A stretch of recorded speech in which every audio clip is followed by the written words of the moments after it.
Stand up, New York Knicks fans. I got to get used to saying that. Going to be streaming a lot of Knicks games this year. Looking forward to opening night, but figured I'd do a show, before the season starts and trying to get this semi-regular going. Hopefully once a week or bi-weekly or whatever it may be. I'd like to do a Knicks show on the channel. Obviously, you guys all know if you watch my channel, I'm a huge Knicks fan. But of course, I got my man JD SportsTalk, been on his channel before. Phenomenal supporter of my channel. He's got some unbelievable content over on his channel. He's a huge Giants and a huge Knicks fans. The link to the description is in the link to the channel is in the description below. But JD, what's going on, man? What's going on, Tana? Excited about the Knicks season. As you know, you and I are Giants fans, so it's tough times on the football end, but on the basketball end, we are on the eve of New York Knicks basketball. The season started tonight. With the Nets and Bucks going on as we speak. And tomorrow, it begins for the New York Knicks. And who would have thought that in New York sports, we're this excited about a Knicks season, and the Knicks are currently the best team in town. You're taking us over the Nets? Well, New York team, dude, I'm not counting the Nets. I'm not counting the Nets. And I mean, so, but if you want to count them, that's definitely the Nets are definitely the favorites. I'm with you on that, man. I call them the Jersey Nets. But let's say hello to a couple of people in the chat. What's going on, Pack Rat? What's going on, Horny Tana? Nick in the chat, Danver in the chat, Davey in the chat, amazing guy in the chat. Thank you to everybody for being here. What's going on? Evan says the Giants. The Giants are horrible. That's why I'm kind of excited for Knicks season to start, so I can get my mind a little bit off the Giants. But obviously, I'll maintain the Giants content on the channel as well. But JD, I mean, we said we want to talk about a bunch of things. I think the most appropriate thing to talk about before I guess we dive into, our season expectations and the week, the game one matchup against the Boston Celtics tomorrow is just kind of talk about the offseason as a whole. Obviously, the Knicks coming off a season where I thought it was one of the more memorable seasons, as sad as it may sound, being that we were a first-round playoff exit, but one of the most memorable seasons probably in the last 20 years for the Knicks. I think nobody expected Thibodeau to come in here and get what he got out of this New York Knicks roster. You look at what they did last year. I think they were the only team in the history of the NBA that had the best three-point percentage against defense and the best field goal percentage against defense for an entire year. And obviously there's going to be questions with that, with some of the roster changes being that we lose Reggie Bullock, who was one of our better on-ball defenders. And, can they maintain at least near that level of consistency defensively? But I kind of want to talk about some of the offseason moves, some of the decisions they made to bring back some of the players from the team, and obviously some of the key additions. Overall, what did you think about the free agency period for the New York Knicks? Well, going into it, Knicks fans, there were some high expectations, I feel like, within the fan base, because the Knicks had a ton of cap money. And after having a season like they had last season, there were some expectations that they would, this is Leon Rose and World Wide West. So you're talking about, big names. Leon Rose used to be LeBron James's agent. And these are guys that are known to be power players in the industry. And so I know that the expectations peaked up a little bit. And, there were rumors about, interest into Lonzo Ball. Would the Knicks go after a DeMar DeRozan? Would the Knicks make a trade? We saw Dame Lillard's name, rumored a lot. And so I think the Knicks wanted an aggressive offseason. Now, in terms of how it turned out, going into it, I think it was a mixed bag once free agency started. I think the first signing they made was the re-signing of Nerlens Noel. Which was a surprise to me. And I like Noel. That was a surprise to me. Yeah, it was a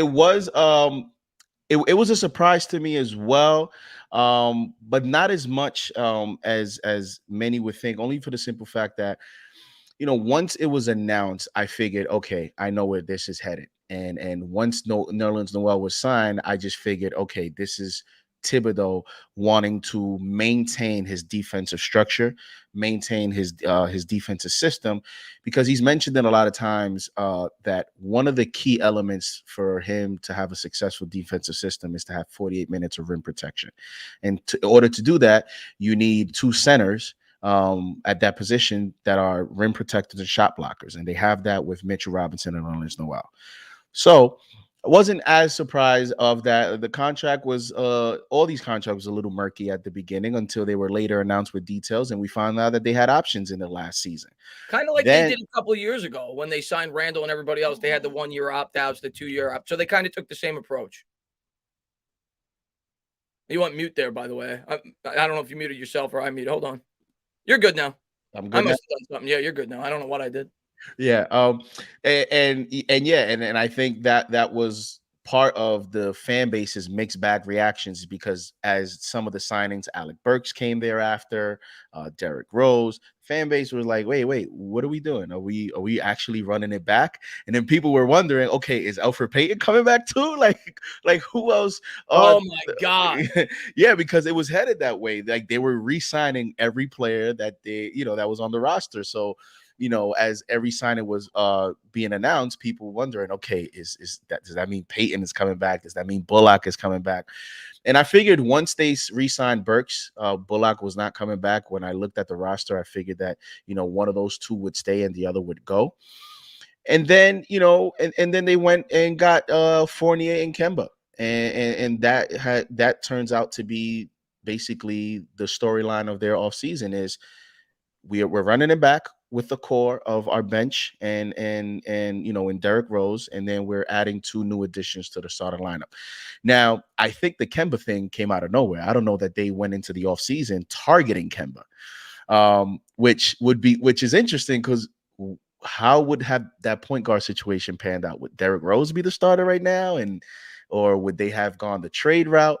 So I think there was a little bit of luck that happened there, and Kemba being made available with OKC, and here we are. So my estimation, I think the opinions were changing as the offseason was going on. Like, in other words, when it first started, there was a mixed bag. And then, Tana, when you see some of these contracts that were given out, I think Knicks fans started to see, okay, maybe these contracts are not so bad.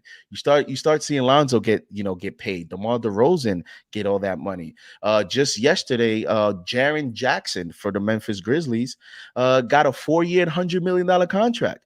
Guess It's what? outrageous, some of these contracts, man. We got Julius for 4 years, 100 and whatever it is. So, by the way, let's talk about that real quick. And I want to Yep. shout out Nick, man. Thank you so much for being here, Nick, man. Nick's the man. He says, I'm so excited to root for a good team. Yeah, Giants haven't done much for us, but yeah, I'm super excited for basketball. I don't want to overestimate the Knicks because the Giants have broke my heart this year, but I'm really looking forward to them this year. But yeah, let's circle back to the Randall thing. Obviously, Randall had a really underwhelming playoff, and a lot of Knicks fans got on him, rightfully so. It was his first playoff ever going up against the Atlanta Hawks. The one thing that I really said throughout the playoff series was I think it really showed that the Knicks didn't have enough talent to compete with a really talented team when they put the pedal to the metal. Of course, during the regular season, we know Thibodeau plays balls to the wall. He plays every game as if it's game 7 of the NBA Finals, and you're not going to always get that intensity match from within the regular season. But when they got a team that matched their intensity in the playoffs, I think it showed, and you saw Randall get doubled and triple teams. And obviously he was very inefficient throughout that entire series versus the Hawks. But he had a phenomenal year. One of the best years in recent memory by New York Knicks. It was a special year. He got better in every statistical category, and the guy works his ass off. And quite frankly, he's one of my favorite athletes in New York. I just love his attitude. And I think he's a great player for the Knicks. But going back to that contract, he did the Knicks a favor, man. When you really look at that contract and you look at the extension, if he waited another year or two, he would have hit the open market, no doubt about it. If he duplicated what he did last year, he would have got paid a lot more. And I think in the future, it's actually going to give the Knicks a little bit more wiggle room. And I think Randall knew this when he did it, to potentially go out there and bring in a big ticket free agent. And of course, a lot of Knicks fans got their eyes on Zion Williamson in the future. Hope and pray. But no, I thought that was a big thing for the Knicks this offseason, for Julius Randle to sign for as a cost-effective extension. As crazy as that may sound for what he got paid, he would have got paid a lot more out in the open market. So I thought that was big for the Knicks this offseason in terms of Randle's extension. I thought it was a good job. It's phenomenal. And as I mentioned, as the offseason has gone along and you've seen some of the contracts that these other players highlighted, like I mentioned, by Jaron Jackson. Jaron Jackson was a player that Mark Berman made a report last season that the Knicks could potentially get him for like a Kevin Knox or whatever package, because it seemed like he wasn't panning out in Memphis, and here he is now, and he gets a 4-year, $100 million contract, and we basically get Julius Randle for near the same amount. And so when you look at some of the other salaries that were given, I think the more the days go along, the more of a bargain that Julius Randle contract looks for the Knicks. And it creates a lot of flexibility. And I think, you have the Kentucky connection there. I think that played a role. Also, the fact that, he's playing under a coach that really has turned his game around. He's bought into Tom Thibodeau, and he's mentioned it in a lot of his interviews that, Thibodeau is a coach for him, holds him accountable, has worked on his game, and he had similar statistics the year prior. It's just the only difference now is that he's learned how to impact the game. And by impacting the game has led the Knicks to be a more productive team, and has led the Knicks, to win ball games now. And that is what has raised his value. He won Most Improved Player last year. He was All NBA second team. And, and I think now what's left is to answer the questions in the playoffs. You know how this works, Tana, in New York. It's we remember what you did last, and we definitely remember what you do in the postseason and in the playoffs. And so, there were questions now that maybe was he psyched out because of the COVID situation. There was no fans. They finally came back into the playoffs, and then he plays like that. So some questions are, is it the fans? Was it the environment? Or was it strictly the fact that he just didn't have a good enough roster? In my opinion, I think it was a little bit of everything. I think part of the personnel played a big role. The Hawks played great defense. They were strategizing against them, playing a zone, a box one zone, and double teaming him a lot. And so when you don't have the shooters around you that they have now, if healthy, it's hard to dominate a series. You're talking about, in the playoffs, you have a team that now knows they're going to play you for a whole series. They get to game plan against you. So outstanding job. And I think Julius Randle looks better to the Knicks fan base as more of these contracts are given out, that we see every day. He looks like a hero right now. I mean, based on what the Knicks were able to sign him for. And, I think I saw somebody actually say it in the chat. And what's going on, Dylan, man? We'll answer some of your questions as the stream progresses. I just want to go over a lot of things with JD. By the way, check him out. Link in the description below. Another thing I really want to touch on that I think is such a big strength of this Knicks team when you really look at the roster, and it was a strength last year as well, their bench, man. Their bench is deep. Like the Knicks go 10 deep for real. Like they have a really strong second unit when you look at what they bring to the table. And I think during the regular season, when you're playing a lot of back-to-backs, that pays off, especially with the way that Thibodeau's going to run these guys into the ground. We know that. I remember last year, Barrett was averaging like 40 minutes a game over the first 20 games. Him and Randall, it was ridiculous. But you look at this Knicks bench. I mean, my God. I mean, you got Rose back, you got Burks, you got Noel when he's healthy. He's probably going to miss the first game. Quickly, who hopefully is only going to get better, and Toppin, who I'm really excited about this year. I don't know how well he's going to fit, being that Julius Randle and him kind of play a similar position. But this bench is really good. I mean, I don't know every single roster in the NBA. I'm a diehard Knicks fan. I don't know all 30 rosters. I'm going to be the first to say it. But I have to imagine the Knicks have one of the better benches in the NBA, and I think it's going to be a big, big driving force for this Knicks team if they're going to win some games this year. I think if you put the Knicks bench on a Milwaukee Bucks team or the Nets team or the Lakers, some of these high-profile teams, it would be no doubt that those teams would, without a doubt, be championship title contender, like favorites, without question.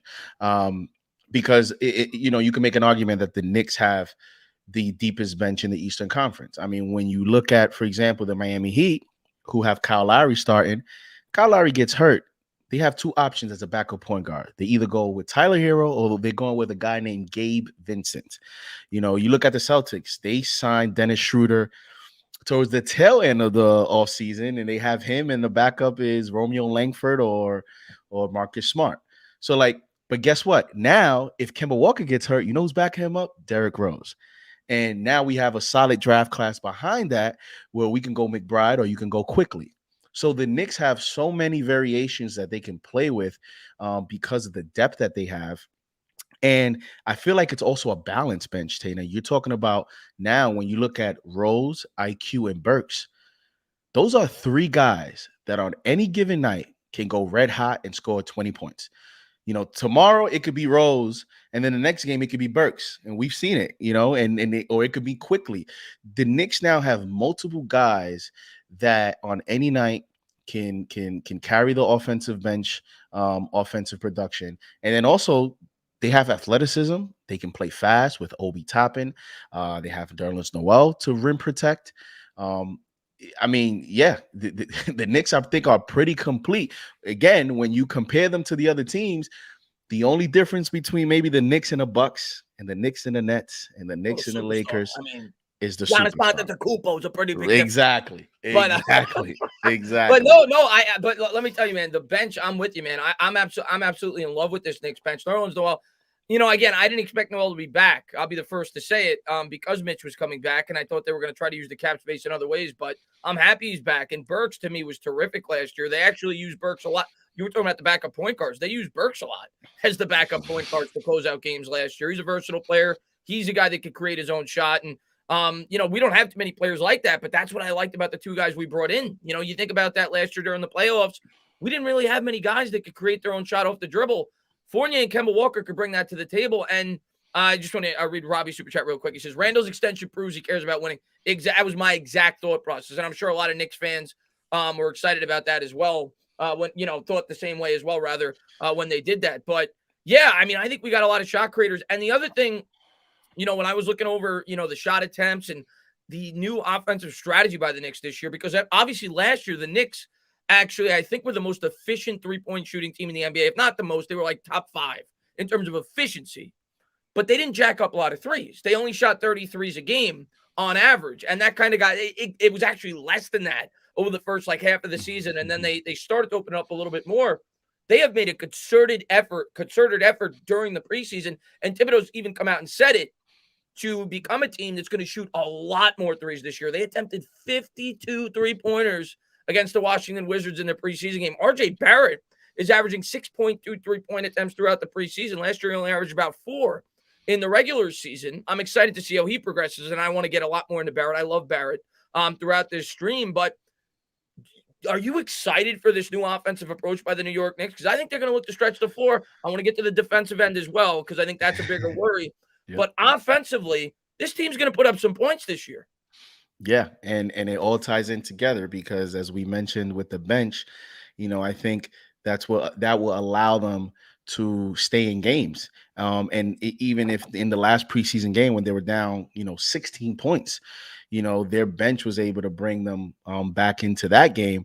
And I think, that's going to, in terms of the bench and offensively, the Knicks will be in a lot of games. And if they're down, they'll be able to, make a run and come back in many other games as well, because, their bench is an advantage on the other team's, second string players.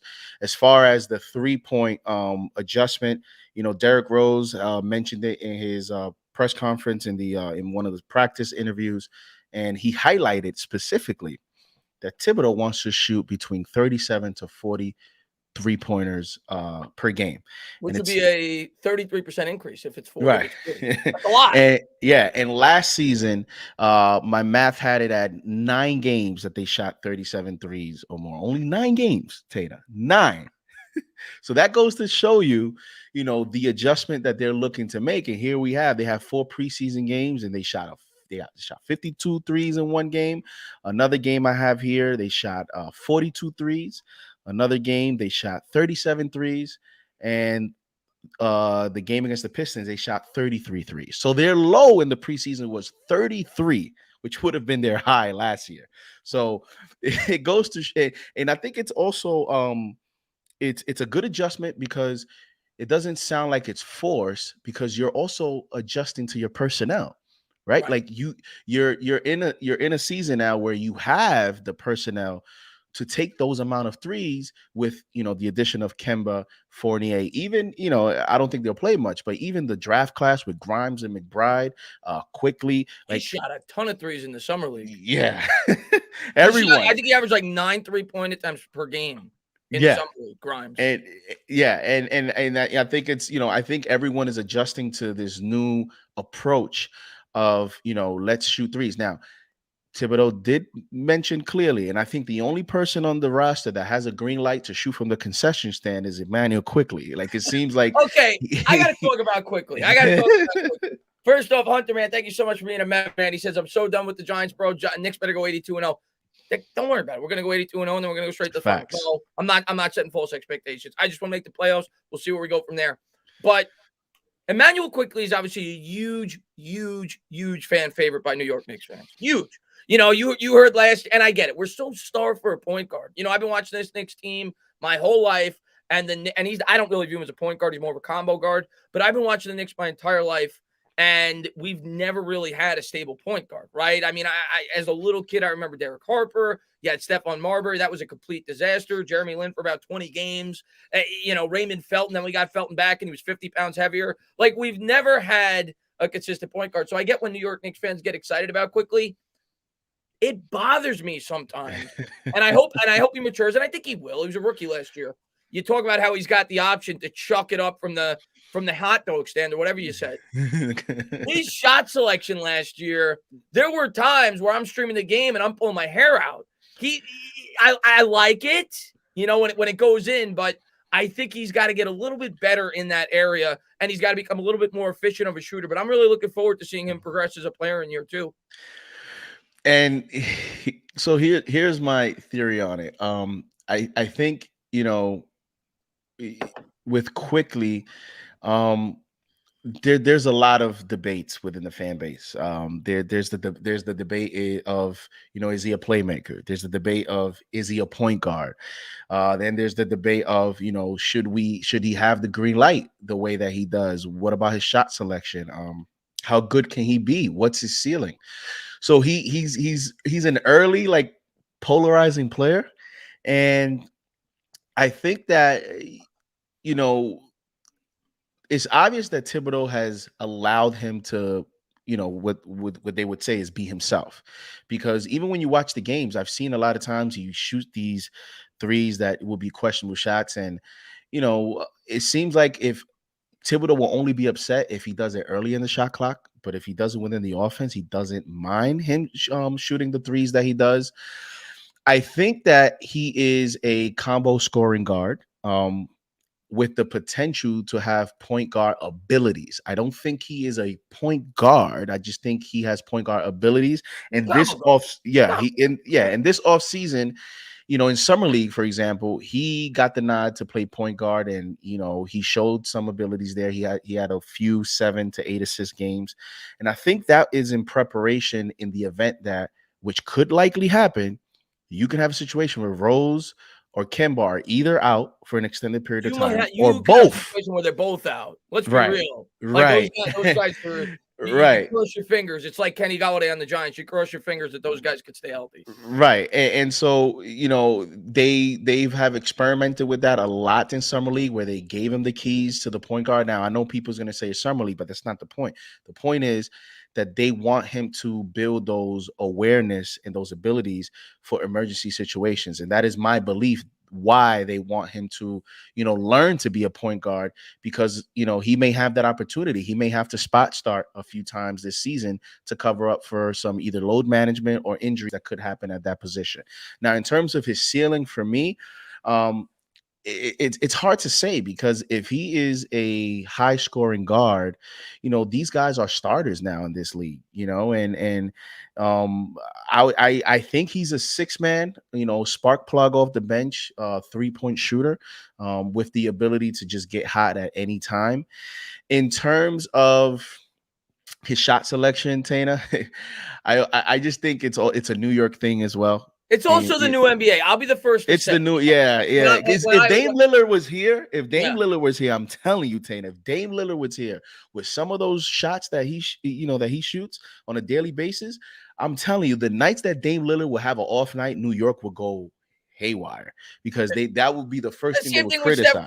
Steph Curry just never misses, but but it's the new NBA, and you're absolutely right. When you watch a Warriors game, Curry shooting from 45 feet out, it's just.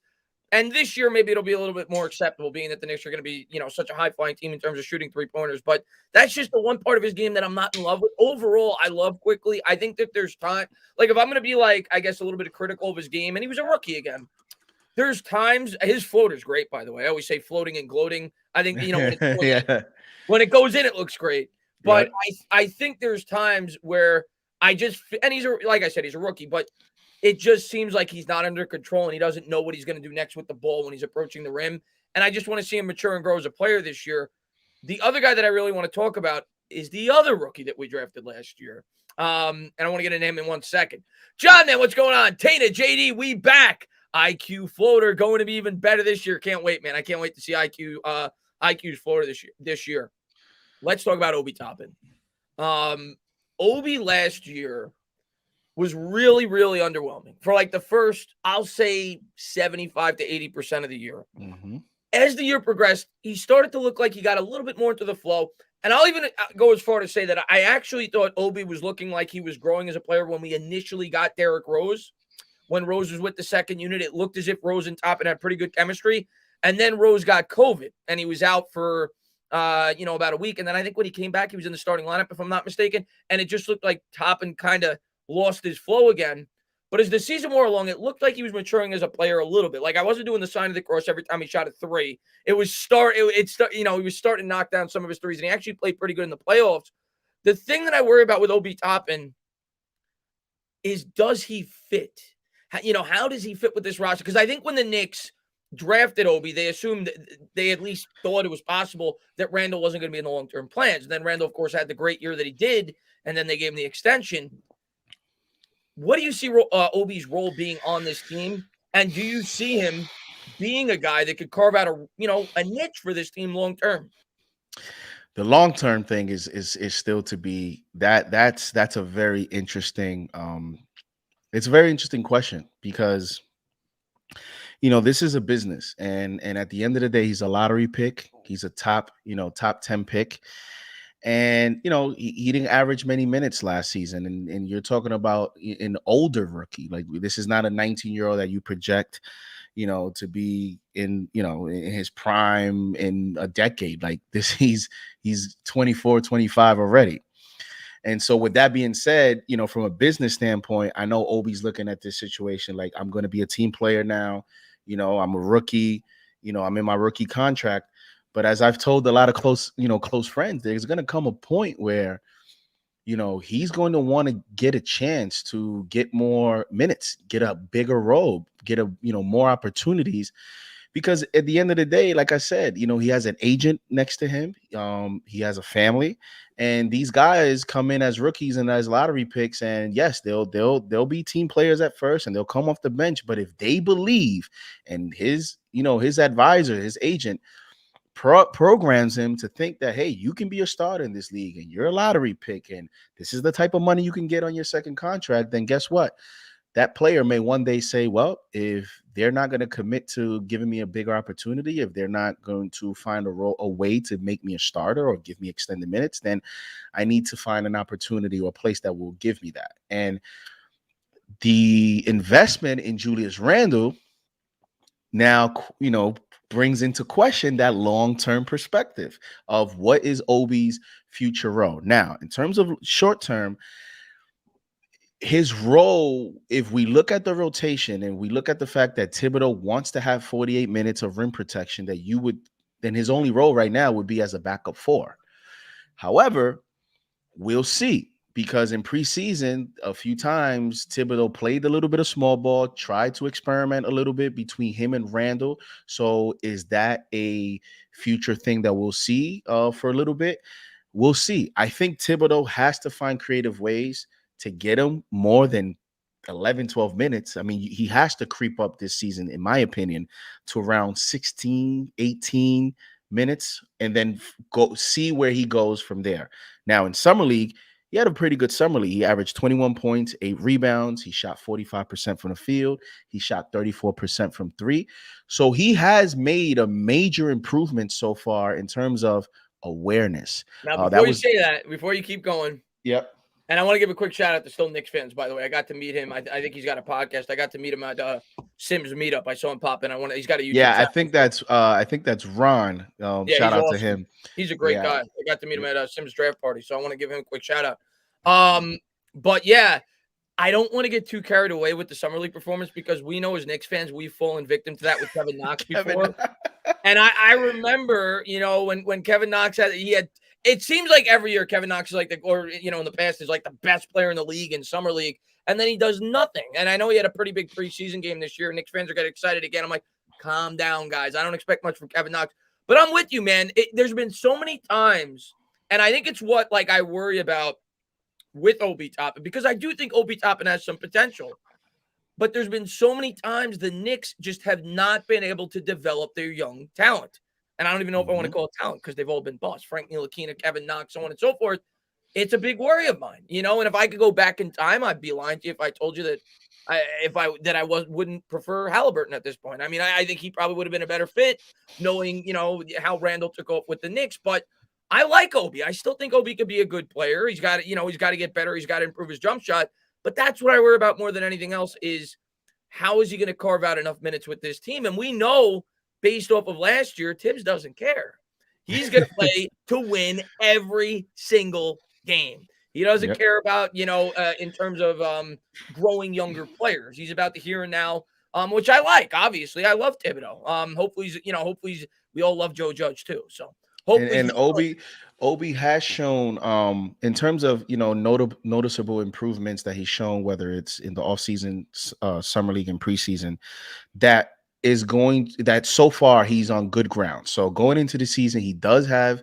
It looks like Thibodeau is optimistic. Thibodeau has been gloating about him in his interviews, and he's even specifically has noted, and Thibodeau doesn't do this pretty much. He's actually complimented his defensive awareness, and that's not only words. He actually has shown a lot of improvement defensively this preseason in terms of rotating, knowing where to be, being a little bit more active, but also being a little bit more sound in his technique. His technique is much better. You saw it many times last season. He was lost in rotations. He was leaving people wide open. He didn't know where to go. He didn't know what was his rotation, what was his assignment. If I can say where he's improved the most this year so far, to me, has been confidence and awareness in between offensively and defensively. And that's going to bode well for him because he's going to need to be better defensively. If he's going to even get more minutes, that's where it's going to be. Thibodeau has made it clear, and even the players, quickly himself, they've said it in their interviews, which means that they understand what they need to do in order to get minutes this year, and that is to make sure that they're providing some defense. Yeah, and now that you're talking about defense, we got to get to that side of the court. And Christian says, please don't stop. I'll be doing the Giants play-by-play this week, Christian. I'll be doing the Giants play-by-play this week. Thanks for popping in the stream, man. I really appreciate the support. V-Man says, high watermark of the 2021-22 Knicks. All right, we're going to save that for the end of the show, but I'll answer it now. And then I want to jump into the defensive side of the court for the Knicks. All right, here's what I'm going to say. The Knicks, I think, are an improved team. No doubt about it. I think they're, I'm not going to say immensely improved, but I definitely think they're improved. I also think the Knicks overachieved a little bit last year, if I'm being completely honest. I don't think anybody saw that going. So I'm trying to be as, I guess, conservative and non, They're already killing us for our Giants predictions, Tater. Yeah, so exactly. Right? Every YouTuber on the planet has the Giants winning 9 games, but I get destroyed for it. I had to win at 11. Yeah, but no. As far as the Knicks go, I think I'm not going to give you a record. I'm just going to give you where I think they're going to finish in the seeding because that's all I really care about. I think we're looking at anywhere between I think their ceiling is a 5 seed. The East is really improved. You look around the East right now, the Atlanta's still really good. The Nets are awesome. The Bucks are awesome. The Bulls got a lot better. The Sixers, obviously. The East is really good. It's much better than it's been in recent years. So I think their ceiling. And the only reason why I think it's even that high is just because I think because of their bench and because Thibodeau's going to play every game as if it's the Game 7 of the NBA Finals. I think they're definitely a playoff team. I think they're between a 5 and an 8 seed. But one thing I want to say, JD, is I would not be shocked at all this year. If the Knicks are playing well, if there's a trade opportunity, whether it be for Karl-Anthony Towns, whether it be for Bradley Beal, I don't know. But if there's a trade opportunity at the trade deadline, I would not be surprised if this year and of course it's got to be for the right price, that the Knicks would be ultra aggressive and try to really put themselves in the conversation to be a true playoff, I guess, contender once they get there. But right now, the way this team is built, I would say between like a 5 and 8 seed in the Eastern Conference, somewhere in that ballpark. You want me to you want me to say what I think? Yeah. Well, if the people that are in the chat, if any of these people have been in the Knicks fan TV chat, they know where I stand. I'm a 50 burger guy. I got them winning You got 50 50 games. wins? And what Yeah. seed does that get us? Like the 4, 5? That's to me, that's pushing a 3 seed or 4 seed, depending on how the 50 East goes. wins. Yeah. I mean, how many did we win last year? We won 40. No, I don't even remember. I think it was 42, 41. Tell you, It was only 72 games. Right. Last season we went last season 41 and 31. 41 and 31. So I mean, over an 82 game season, you figure that projects out to be about 47 and about 47 wins. Figure if it was over an 82 game season. So here's my argument, Tina, and I want to see if I can sell you on it. I mean, it doesn't mean you have to say. I got us about 44, 45. But go ahead. Okay, 44. So let me see if I can push you to 47. All right. So my argument is that you look at the Eastern Conference. So let's go with the Eastern Conference, right? Everyone talks about the questions that the Knicks have which are legitimate. Well, number one is how healthy are the Knicks going to be? How healthy? I don't mean to interrupt you. I got to shout this guy out. I was listening, oh yeah. I was listening to Knicks Fan TV, and I thank you, Jay Boogie. I was listening to Knicks Fan TV, and I don't think you have a Twitter. Otherwise, I was going to reach out to you on there. I heard the shout out. I'll send it to you. I have it.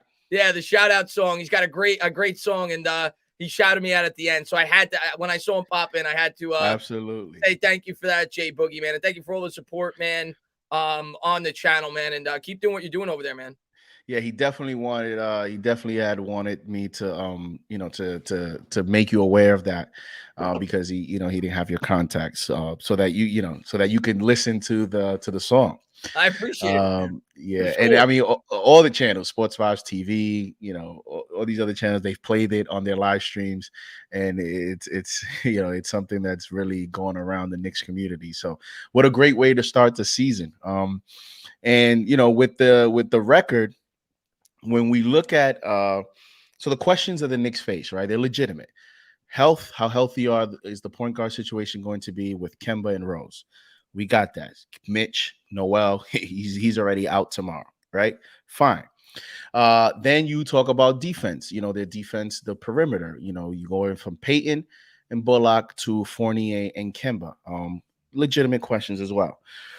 But the rest of the Eastern Conference has similar questions, if not more questions. Because as I mentioned, when you look at the Heat, their top 2 players are also players that are getting up there in age, especially Lowry.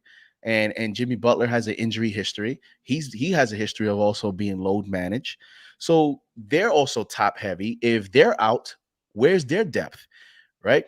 And I'm putting the Bucks and the Nets on their own stratosphere. And so I'm going from those 2 up top, and then everybody else. To me, that second tier, the Knicks are right there with anyone. The Knicks are playing tomorrow, one of those teams that are going to be in their tier, and the Celtics. Same thing. They just went through a coaching change. They have pressure to get off to a good start. They also don't have a deeper team than the Knicks. They also have questions on if Tatum and Jaylen Brown are a duo that can compete together. Like, they have questions to answer too.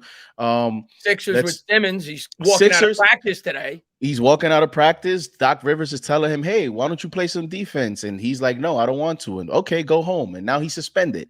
And then it looks like there's no resolution for that in the near future. Because Daryl Morey is going to be steadfast on, we're not just going to trade him to trade him. So now the Sixers are going to start the season without their second best player, right? And one of the elite defenders that gives RJ and the Knicks fits when the Sixers play us, Simmons gives us fits. So now they don't have Simmons. And guess what, Tana? What happens if Embiid gets hurt? Which is very, I wouldn't want. He's definitely had history. So what I'm looking at, when you look at that second tier and you look at the Eastern Conference, to me, there's questions everywhere.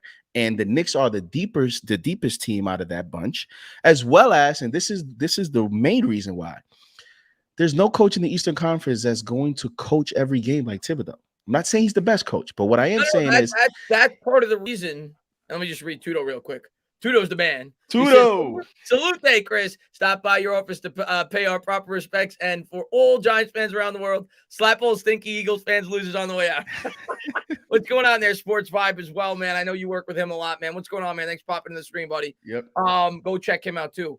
That's part of the reason why I do think, because I think most people have the Knicks around the 7 seed, but it's why I personally have their ceiling around the 5 because of what you just said. I do think Thibodeau is going to have this team working harder than any other team in the league, and they're probably going to steal some games because of it.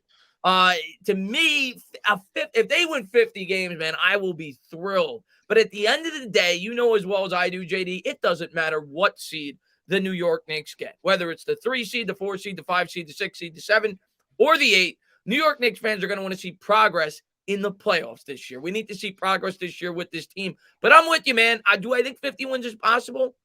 I think it's possible. I'm not going to predict it. I think you're drinking some of that Kool-Aid, but I got to run around I got to run around the 44, 45 win area. But I hope I'm pleasantly surprised. Like last year, I had us at like probably 30 or 31 wins, and they won 41. So if they're 100, if they're healthy, you think their ceiling is 45? If they're healthy? No, I didn't say ceiling. It's just what I'm predicting. Okay. Their ceiling is probably because it seems to me like that's everyone's like. No. Their ceiling. I would say their ceiling is about 52. I'm going with their ceiling, so I'm just going with the what I think the ceiling is. Yeah, 50. Like everything breaks right for them. They hit their ceiling, and we got to talk about my man now because I love him. I absolutely love him. I love his personality. I say it all the time when I'm calling the games. He reminds me of Eli Manning, not in terms of like his all-star attitude, but just the way it just seems like nothing bothers RJ Barrett. Like he's just himself, and that's what I love about him. He's a silent kid. Nothing bothers him. He always seems like he's calm, cool, and collected. I am super excited to see RJ Barrett this year. I think RJ Barrett is vastly underrated by a lot of members of this fan base. He got so much better last year. Obviously, he didn't show up in the playoffs. The guy's 21 years old. He'd never played in the playoffs before. But field goal percentage got a lot better. Free throw percentage got a lot better. Three-point percentage got a lot better. And I think he's an underrated defender. I think back to that Clippers game last year, and we know they're going to give him a lot more defensive responsibility this year.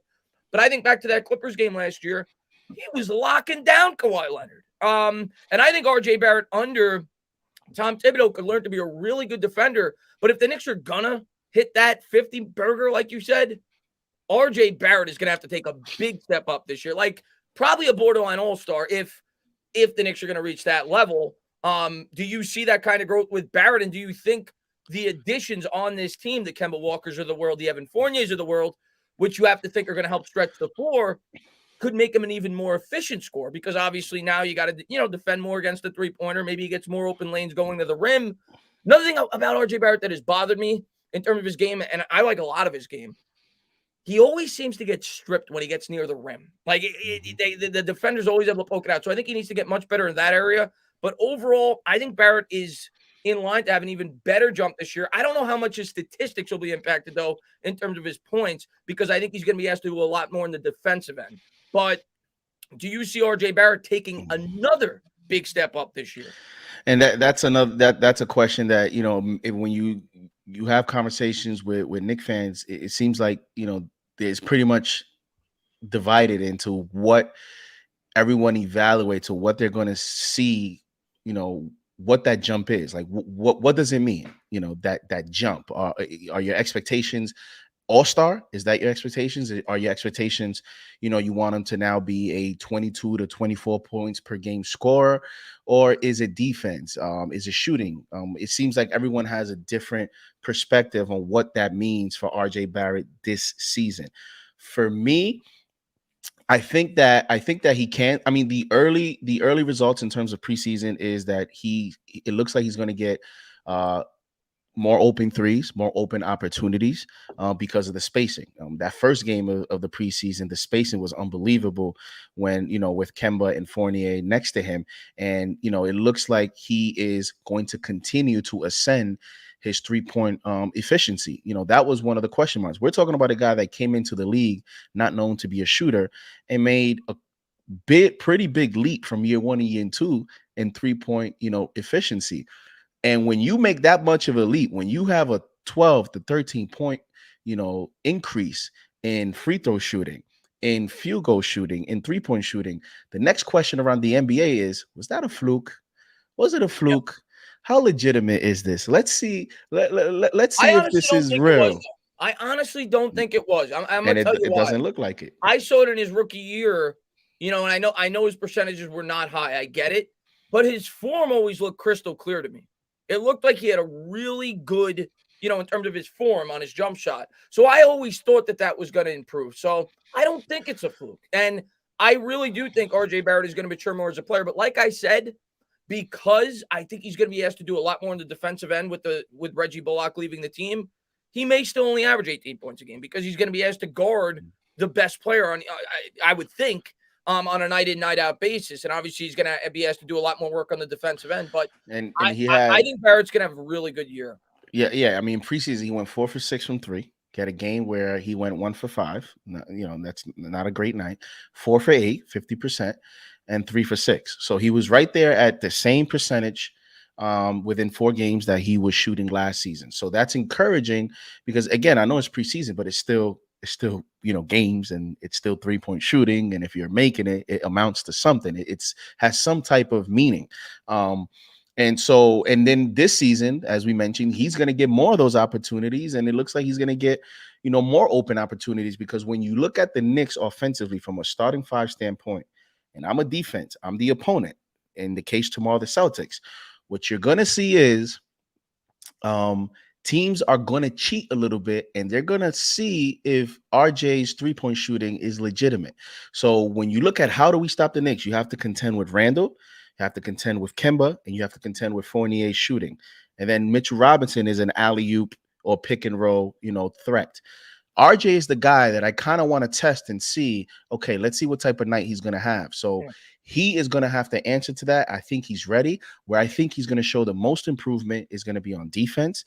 Without Bullock, Taina this season, and Alfred Payton. I know Alfred Payton. I know that's it sounds funny, but keep the elf on the show. Keep the elf on the show. At the end of the day, he provided some type of ability for Thibodeau to mix and match on defense. We don't have that ability anymore, which means RJ now is going to have to defend some of those top guys. He's done that already this preseason, where he had a highlight game against the Wizards, and he made Bradley Beal. This is Bradley Beal, a smaller guard who's more shifty, more elusive. You got to go around picks to defend a guy like that. I thought he played outstanding defense. They showed some of the highlights where he made it difficult on Beal. That's a positive to me. His interviews are positive. It looks like he understands that this is going to be his role. To me, if he can score, if he can upgrade 1 or 2 points per game, because I agree with you, I think the energy he's going to exert on defense, I can see a season where he has similar offensive numbers and yet actually makes a jump, if that makes sense. He's a much better player because of his impact on the defensive side. Exactly. And all he needs to do is to finish a little bit better at the rim. That still seems to be in preseason. Even in preseason, he's missed a lot of bunnies. Yeah, he has to learn how to finish. And let me just read this from Tudo, man. New York Giants has one of the most expensive, talented rosters on paper, but they don't have any competent coaches or trainers to utilize them to the best. Hey, Tudo, man, listen, man, we could talk about the Giants. I'm going to be live tomorrow midday before I do the Knicks game to talk about the Giants. So we're going to talk about them a ton. But I'm with you, man. The front office is a complete disaster. And, I'm going to talk about that tomorrow. I'm going to give my full opinion now that I've had a couple of days to digest it as to what I think the Giants need to do. But I'm going to tell you right now, I would get about 10 sticks of TNT, and I would blow up that entire team and start from scratch. That's my opinion. I try to be positive, Taina, and then I hear the Andrew Thomas news today, and I'm just like, man, I don't know where this is going. That's my opinion right now on the New York Giants. I think we're headed for another rebuild, and maybe my opinion will change throughout the course of the year. But that's my opinion right now on the New York Giants.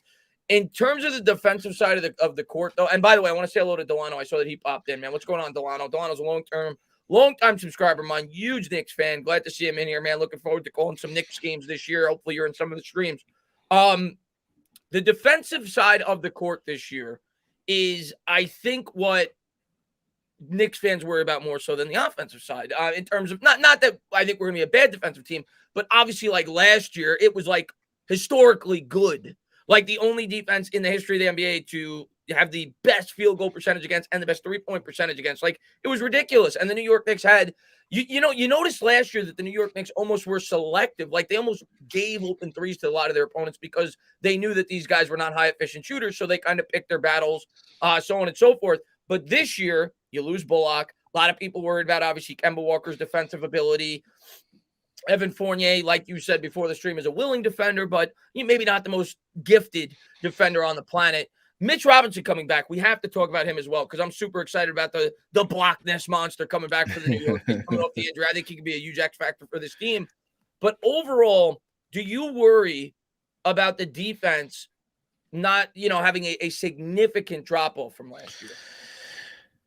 It's a legitimate concern, and it's one of the reasons why I'm so excited to see tomorrow's game, Tana, because we're starting off immediately with an immediate test. You're talking about tomorrow's matchup. You're facing Dennis Schroeder, you're facing Jason Tatum, you're facing Jaylen Brown, and specifically Schroeder. He's not the best player on their team. Romeo Langford is another guard that looks to get some minutes. Peyton Pritchard. But that's the position that the Knicks looked early to be the weakest point guard position with Kemba, with Derrick Rose. Quickly still is improving in that department. It's going to be an interesting year because, I think that's also one of the reasons why the Knicks are approaching this and trying to shoot more threes, because I think Thibodeau understands I'm going to have to emphasize offense a little bit more because we may not be able to keep up with some of these teams if I try to duplicate last season's system, because I just don't have the perimeter personnel right now to play that type of game. So you know what? The way that I counter is let's shoot more threes. Let's push the pace a little bit more. And let's see if we can play not sort of their game, but we can still play our game, but we're going to score enough points to kind of balance it out. And I think he's hoping, and I think that's one of the reasons why Nerlens Noel was re-signed. And they're emphasizing that rim protection because those guys are going to be key. Nerlens Noel and Mitch Robinson, to me, are one of the that duo is an X factor duo for this team, because I think we're going to be weak in stopping the perimeter. I mean, we saw Knicks fans are in the chat that saw that Wizards game. Neto from the Wizards, we made him look like Julius Erving. This guy was just, he had over 25 points. He was driving to the basket. Thibodeau had to take Kemba out and bring in Rose. Dribble penetration is going to be one of the biggest weaknesses of the Knicks, or it looks to be on paper. And the way that you counter that is with shot blockers, with rim protection. You have to put RJ on the best offensive player. And hey, you can't be a perfect team, Tana. There's going to be somewhere, and this is why, Thibodeau has to embrace the depth. Thibodeau has to be creative. Thibodeau has to adjust. To me, the roster's improved, but if he somehow is able to maintain, and this team could still be a solid defensive team, I mean, what can you say about the coach? Yeah. I'll tell you one thing. I'll tell you one thing that I like about Thibodeau. In comparison to, say, a guy like Mike D'Antoni. Mike D'Antoni, the thing that I didn't like about him with the Knicks specifically, and I'm not trying to discredit D'Antoni. He's obviously a very accomplished head coach in the NBA throughout his career. He was a guy that had his system, and he wasn't willing to work to the strength of his basketball team, right? You remember that Carmelo Anthony, they tried to force him to kind of play the point. Yep. That's like trying to fit a square peg into a round hole. With Thibodeau, like you just said, it sounds like he's trying to play to the strengths of his roster. And he realizes this New York Knicks team, like you said, if we're going to win, we're going to have to score some more points. We're not going to be able to limit the opponents as well as we did the previous season defensively. Now, one thing I think the Knicks will do, kind of like they did last year to try to help themselves defensively, they were one of the slowest teams in terms of pace of play. Maybe that'll pick up a little bit, but I still think obviously Thibodeau is going to be defensive minded, and I still expect the Knicks not to be a bad defensive team. I just don't necessarily think they're going to be all otherworldly, and I think they're going to need to score some more points this year. The good news is I think they will. With the additions on this roster. Another thing that you got to worry about, maybe if you're a Knicks fan, slightly, we talk about flukes. Julius Randle. Could he take a step back from what he did last year? Last year, obviously, was a career year in every area across the board. And he looked like a completely different player. I personally don't think he will have a step back. Julius Randle, to me, is a guy that worked his ass off to get in the shape that he did. And I think he's going to have a really good year for the Knicks. But I think that's at least a moderate concern. Could he revert back to what his norm was before last year? And if that does not happen and Barrett progresses, I think the Knicks could have a really fun team, man. And Mitch Robinson, I want to talk about him. Obviously, coming back off the injury, how much of an impact do you think he makes for this basketball team? I think he's the X factor, one of the X factors of this team in terms of them reaching. There's so many X factors on this team. But that's a big one for me. Yeah, he is huge because it ties into everything that we just finished, discussing, which is the defense. His role, sometimes when you are a complete team and you have players at each position that have similar strengths, you can live with the absence of a certain player. In this case, this year the Knicks are, weak in the perimeter. And that makes Mitch Robinson's value to this team much more, his value to his team is much more valuable. And as well as, he's in a contract year. He added a ton of weight to the offseason. I don't know if you saw, he looks huge now. And the thing that always gets me excited about Mitch Robinson during the offseason, and it's always like a tease, I always see these off-season highlight videos of Mitch Robinson, and I remember when we drafted Mitch Robinson, he's shooting threes, he's dribbling like he's a point guard, and then come regular season, he's got the offensive game of Tyson Chandler. He's never really expanded, and I love him. He's one of my favorite players on the team, but he's never really expanded that, and I don't expect him to do so this year. But he always gets those videos. Yeah. I think that's a confidence thing. There's been a lot of debate within the Knicks fan base about exactly that. Why is this player, he's shooting all these perimeter shots in the workouts, and then in the games he doesn't take any of them. Is that Thibodeau? Is that the coaching staff? I don't necessarily think so. You know why? Because we've seen Nerlens Noel take some of those jump shots, mid-range jump shot, baby jumpers. We've seen Nerlens Noel do that, and that's not his strength. And he hasn't had any. At all, he's been scared to shoot those shots. And then, Mitch Robinson gets those opportunities and he just turns his back to the basket and he's looking for someone to give the ball to. So to me, that's more of a confidence internal thing in terms of him. Just look at Ben Simmons. Can you tell me that the Ben Simmons issue is because the organization doesn't want him to shoot, or is it a Ben Simmons issue? You know what I mean? So I think, Mitch Robinson, in terms of expanding his offensive game, I think a lot of it is him being able to feel confident in translating. And a lot of athletes are like that, where you're in a practice environment, there's no fans, there's no pressure, you feel free because you can do whatever you want, and you start, doing things in these practices that you feel you want to do in a game, but then the mental hurdle of translating it to the court is what's left. And I think he needs to clear that mental hurdle to feel confident that he can take some of these shots in the game. So, and in terms of his role, he's in a contract year. Will the Knicks re-sign him? Wendell Carter just got 4 years, $50 million, center for the Orlando Magic. Robert Williams, center that the Knicks are going to face tomorrow for the Boston Celtics, got 4 years, $54 million. So is that the market that Mitch Robinson is going to command? Do the Knicks want to, invest into a young center with a lot of talent, a lot of skills, a lot of athleticism? Do you want to invest without knowing how healthy he's going to be in the future? So I think this is an important year, not only for the Knicks, but for him. If he's healthy, man, he is key. Alan Hahn said that, if Mitch Robinson would have been healthy in the playoffs against the Hawks, he felt the Knicks would have beaten the Hawks. He feels he's that valuable and important because, you're facing Joel Embiid's, you're facing Clint Capella, who dominated us in the playoffs in terms Noel of rim got and I protection. love Noel. Noel's one of my favorite. Probably my favorite player on the team last year was Noel, but Noel got cooked.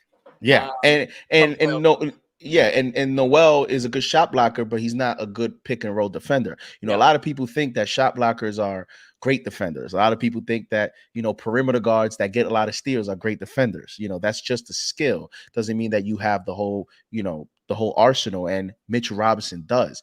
Mitchell Robinson can switch off screens and he can keep up with a perimeter player. He can keep up with a wing, and that's why I think he's very valuable to this team. He's a versatile defender.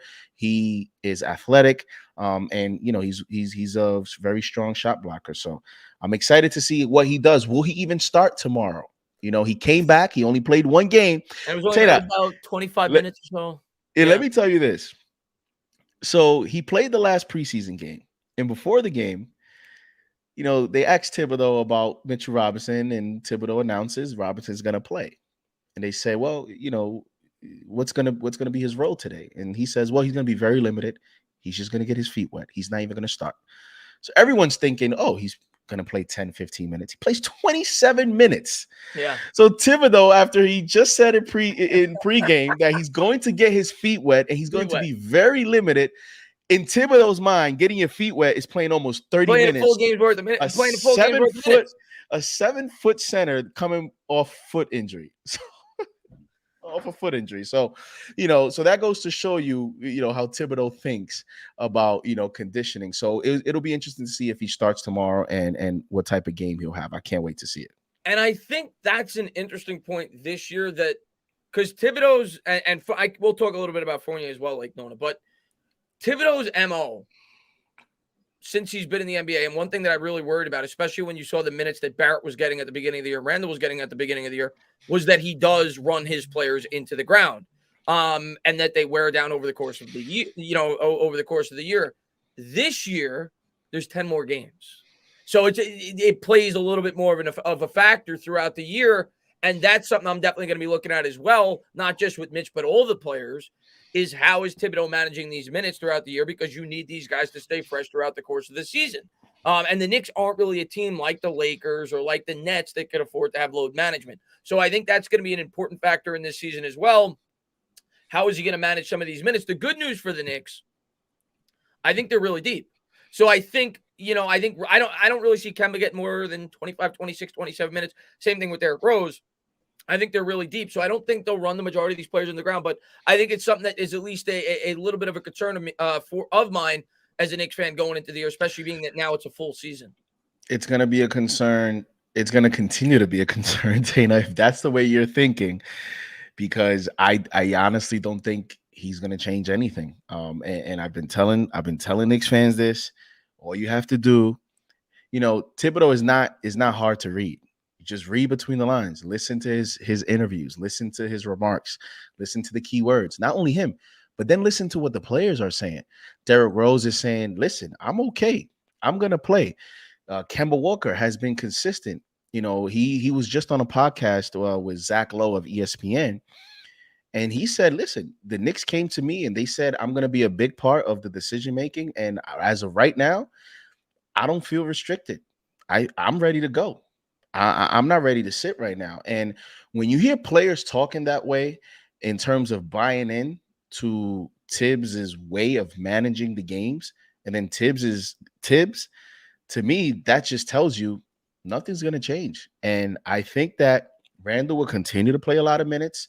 I think RJ may even see an increase slightly about, a minute or two in minutes, just because of again, we talked about, what his role is going to be defensively.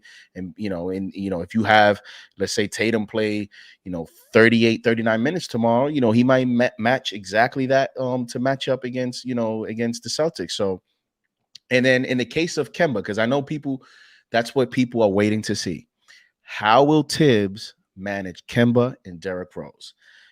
Everyone loves Derrick Rose, and we all want him, Tana, to play 35 minutes if he could. Can't do it. But I don't think he'll play that. But I think he'll he'll push 27, 28 minutes per game. I think the Knicks probably would rather have him at 24, 25. But Tibbs is Tibbs, man. And when the game is on, he doesn't. You don't Tibbs is care. not a guy. Tibbs is not a guy that's going to look at the box score and say, well, the target today for Rose is 26 minutes, and Rose is already at 21, and you have 12 minutes left in the fourth quarter. If he feels that Oh, he he's hot. needs Rose, He's right, rolling. he's going to leave him in. And I think that's Tibbs is just a guy that doesn't look at these minutes and looks at what quarter are we, how many minutes is this player. He's looking to win the game, and he doesn't care about how many minutes a player plays. And listen, he's defending himself this offseason because the reporters have pressed him on that. His answer has been that, because and the reason is, Tanner, because he's played the starters all preseason. Kemba only sat out one game because of rest. Burke sat out one game because of rest. Everybody else played. And that has actually been a topic of the preseason is like, man, you're playing these guys in the fourth quarter. He had Rose one time in the fourth quarter. The Knicks are up 14 points with like 7 minutes to go. He's playing Rose, and fans are like, are you crazy? And his answer has been, listen, I came here, and that's, the way that I coach is not for everyone. Like, that's what he said. He says, I understand that my way is not for everyone, but he believes that when you want to change a culture and you want to create habits and you want to create consistency, you have to be the same way from the get-go into the end. And we talk about it with sports, with Joe Judge and other coaches. That's why I think in sports, Tana, when teams are doing bad and you want the coach to change, like for example, now we want the Giants to change. We want Jason Garrett to all of a sudden become Sean McVay, and we want Joe Judge to all of a sudden become Pete Carroll and like change up everything. And it's not going to happen. You know why? Because coaches go down the way that they are. You hired me this way, I'm going to go down this way. There's no way a coach is going to learn a different way of coaching in the middle of their job. They're going to go down the way that they are. And the Knicks knew what they were getting themselves into. And Thibodeau, until he's no longer here, I believe he will remain consistent in the way that he coaches this team. Yeah, and here's my question about Thibodeau. And Jay brings up a good point. He says the Knicks may play some small ball from time to time and leave both Kemba and Rose in. Yeah, I agree with that. I think there could be times. I mean, there's several options. Obviously, quickly as well. You could throw in there too. Playing him out there. I think the Knicks are going to play a lot of small ball this year at times. But here's my question about Tibbs, and this is more thinking long term, because I do think Tibbs was a great hire for the Knicks at this point in time. They're a young team. They're hungry. As these players progress, as these players get older, we've seen in the past that, Jimmy Butler, Cat weren't extremely fond of Tibbs at times, right? Do you see Tibbs being kind of a stopgap coach for, say, 3, 4, 5 years until, and as they grow as a basketball team and when they get to where they want to be, they look for more of a long-term solution? Or do you think Tibbs could have an 8, 9, 10-year run here with the Knicks as the coach?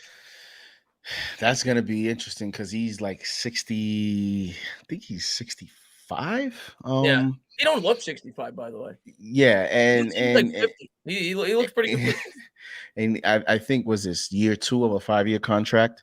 It's funny because going in, I thought, I have a quiet, theory. I mean, so far that Johnny Bryant could be, they're molding Johnny Bryant to be the next guy in line.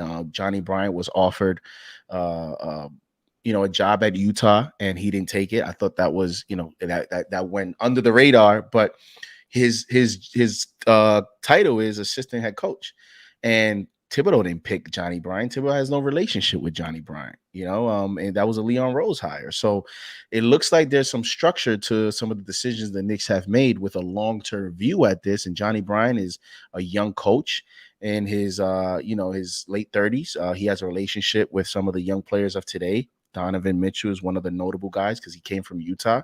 I love him. Yeah, and so I think it's going this first year, I think, changed a lot because they so overachieved. He got coach of the year. You know what I mean? Like, it's just hard to see it being it like he got a 5-year contract, but many people thought that he was going to be here for 3 years. He was going to be like the Mark Jackson of the Knicks. Mark Jackson was hired by the Warriors. Steve He Kerr was that comes in. stopgap coach. They got into a championship contender. Boom, here comes Steve Kerr. It's the same thing for the Knicks. Thibodeau's here. You build this team to a championship contender. You would have already built a culture. You've built habits. And then Johnny Bryant kind of is that guy that takes it to the next level. That's how I think they're looking at it. The only problem is I think this all depends on the success. If this team keeps winning, then does the organization says Thibodeau, like kind of like a Tom Coughlin thing, you're gonna go out whenever you want. And then does things change with Johnny Bryant? Johnny Bryant wants to wait. Does this become, like one of those situations where Greg Popovich with the San Antonio Spurs, Rick Carlisle got a huge tenure with the Mavericks? Like, how, like, does this become that? And I think that is going to be the question. I think it's going to be dependent on the success of the Knicks. If they don't meet expectations, then things can change, because now you're going to have conversations, and you know how this works, Tina, because the only downfall to the way that he coaches is, I think, especially in New York, he has to win, because if you don't, we're seeing it with the Giants, right? It sounds good. The press conferences sound good. The discipline, we're going to work hard. We're going to outwork other people. That all sounds good when you're winning, but when you don't, now you're wondering, do the players really, because now the players are really going to say what they feel, because the modern day player, I feel, doesn't like the old school way, and they'll buy in if they're winning.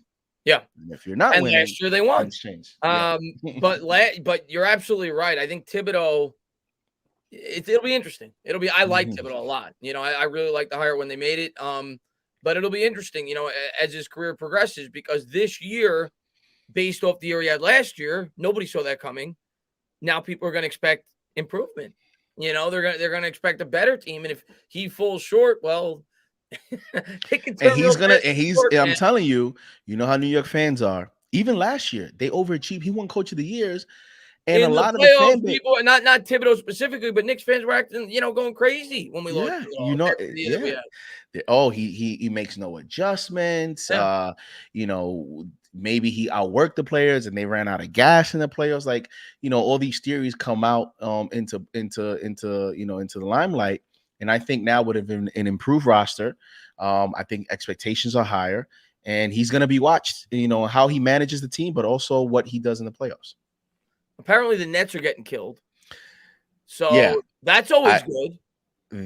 I saw it at 112-95 right now with 5 minutes to go in the fourth. Love to hear that. And that's going to be interesting because, mainstream media tomorrow, ESPN First Take, they'll be front and center. And you know what the questions are going to be after a blowout tonight? Kyrie Irving. So he's how mainstream is. Shot, right? He also thinks the Earth's flat. So, he's not playing right now. He can't play. The Nets have made that decision. He's out.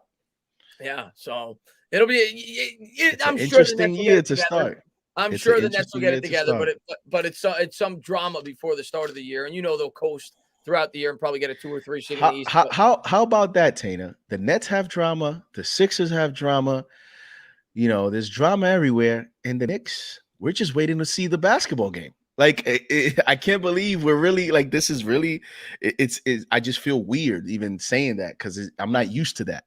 I'm used to the Isaiah Thomas, the all the drama. I'm used to all. You had the whole sex scandal with Marbury and Isaiah Thomas. You had the Kristaps Porzingis thing where he forced his way off the team. I mean, Steve Mills. Oh God, you go down the list.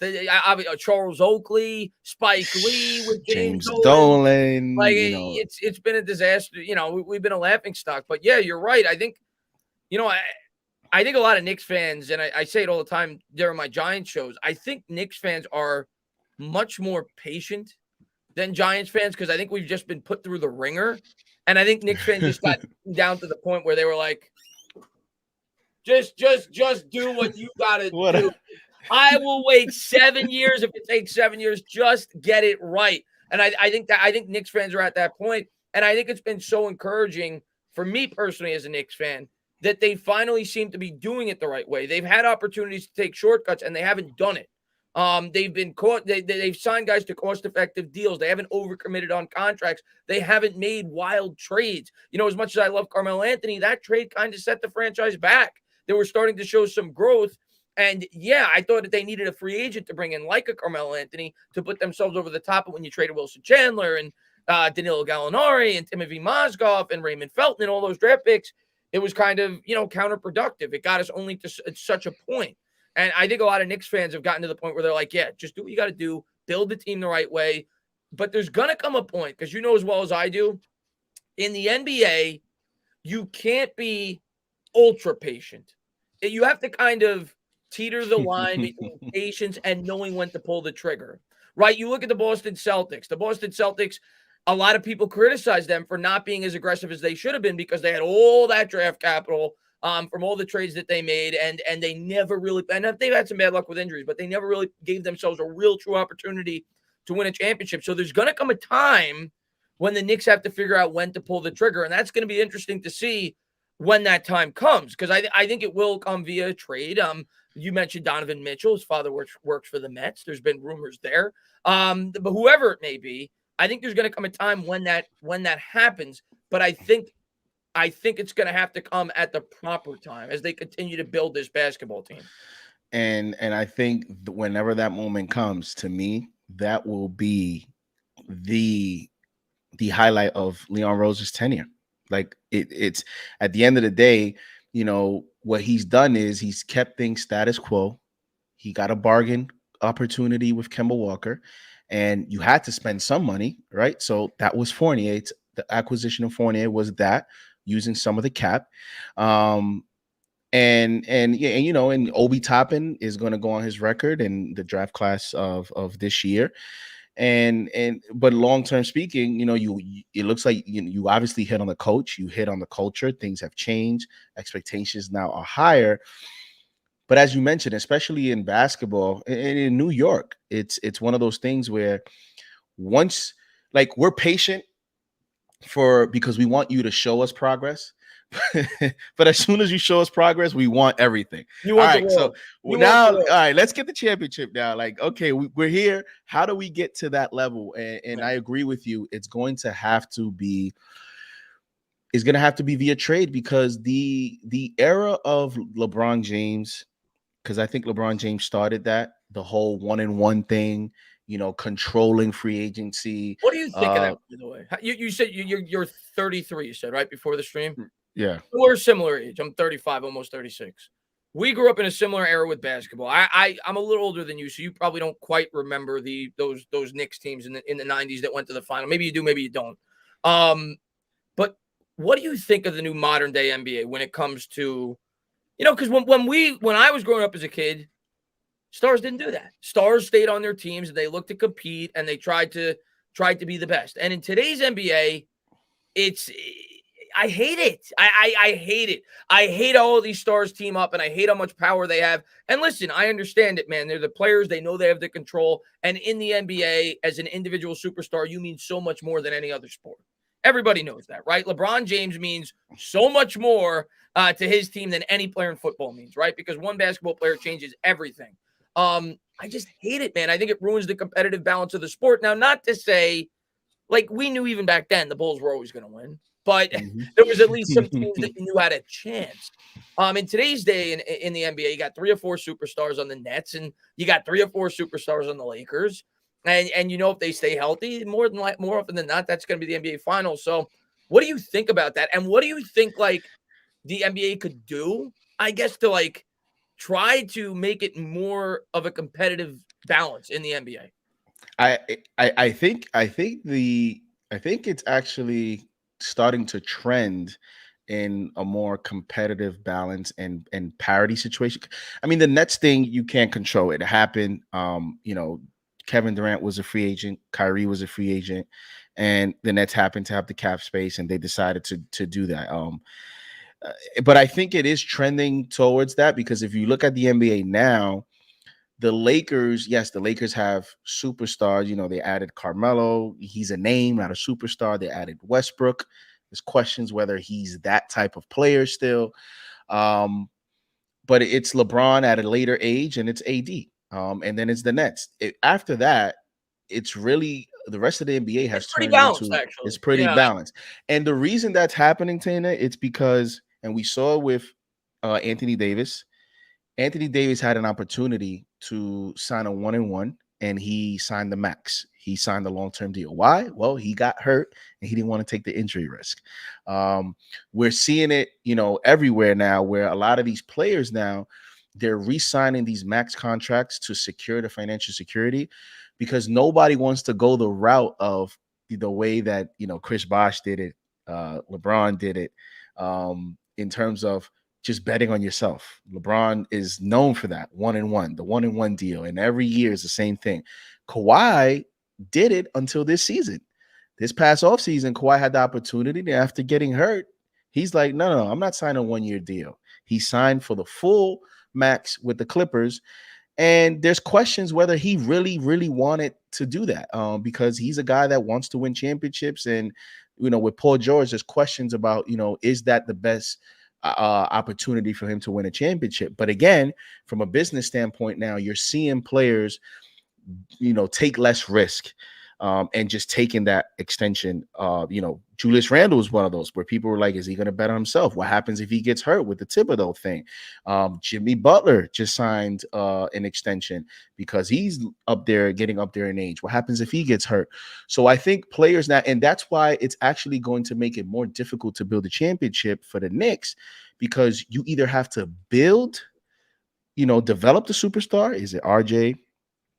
Do we have that on the roster? Or are you going to have to trade for him? Because I think free agency is going to slowly not be the way to go to add the superstar. Now, how do I feel about the way, in terms of our era?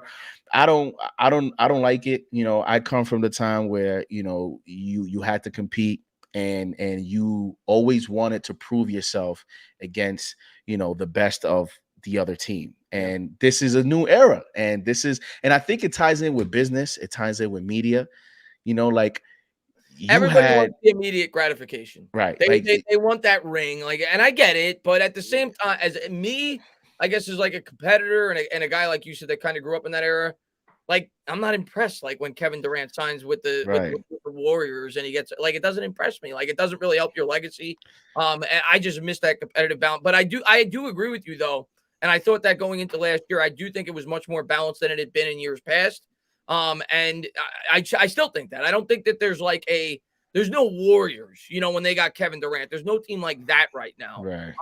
It is not quite as bad as it once was, but Right. I don't see that going away anytime soon unless the NBA, I don't know, kind of makes it less, I guess, attractive. I don't know if they can, I know they already have some kind of provisions where you can get an extra year if you stay with your initial team to try to get players to stay on. But I don't know, man. I think that's going to continue to be a problem. And the best way to solve it, I guess, would be to start getting rid of teams. But that's never that'll lose the NBA some money. So I don't know. I think you'll always see. I think you'll always, especially now, you'll always see either a super team or a semi on the brink super team in the NBA. It's a business. It's a business. But you saw the NBA Finals. This NBA Finals matchup Bucks. I was so happy when they won. Yeah, you had Bucks. Bucks, they weren't Phoenix Suns. Right. You had the Bucks, you had the Phoenix Suns. The Hawks had a chance to go. The Sixers had a chance to go. And so all it takes is for one of, for example, in this case, I guess, the Nets will be that team, depending on what happens with Kyrie Irving. But here they are tonight, right now losing 125-104. And so, and these guys are up there in age. So the positive thing is that, the Kevin Durant is 33, Harden is 33, 34 years old. So a lot of these stars, LeBron James, we are beginning to see the latter ends of that era. And then here comes the new era with, the Giannis, the Trae Youngs, Lukas. Though that's the next group in line in terms of, the next tier that's going to dominate the NBA. And I'm not afraid of any of them. I don't think right now, Zion it was marketed as that next LeBron type player. Simmons had that hype for a little bit. People were saying if he has a jump shot, he's another LeBron. But when you look at that next tier of young players to take the baton, right now, I don't see a LeBron James. Yeah. Like, I don't see a guy that, you're going to go into a series and you feel, oh my God, I'm going to lose sleep tonight. We have no chance. I don't see that guy. I'm going to get, all right. If you had to pick one guy right now, I'm going to get to your comment in 1 second, John. If you had to pick one guy right now, let's say like 24 or younger, who is that guy? Who could be that guy? To me, it might be Luka. Now the issue with Luka is he's not the best, I guess, defensively. But that guy to me, I don't watch a lot of Mavericks games, but I do when I can, and I watch some of them in the playoffs. He makes things look effortless. But who's your guy? Who's that next potential face of the NBA type player? But I agree with you. I don't think there's a LeBron. Right. But who's that next potential?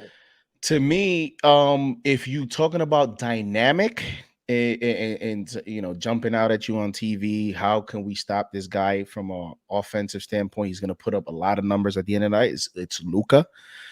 But then I don't know that Luka has the impact on winning that a Giannis does, right? Yep. Because Giannis does it on both ends. How old is Giannis?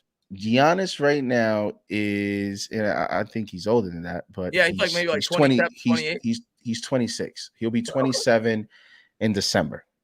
So he's not 20. He's not 24 under, but he's still he's about to enter his prime. So that's something to deal with for at least another 6 years.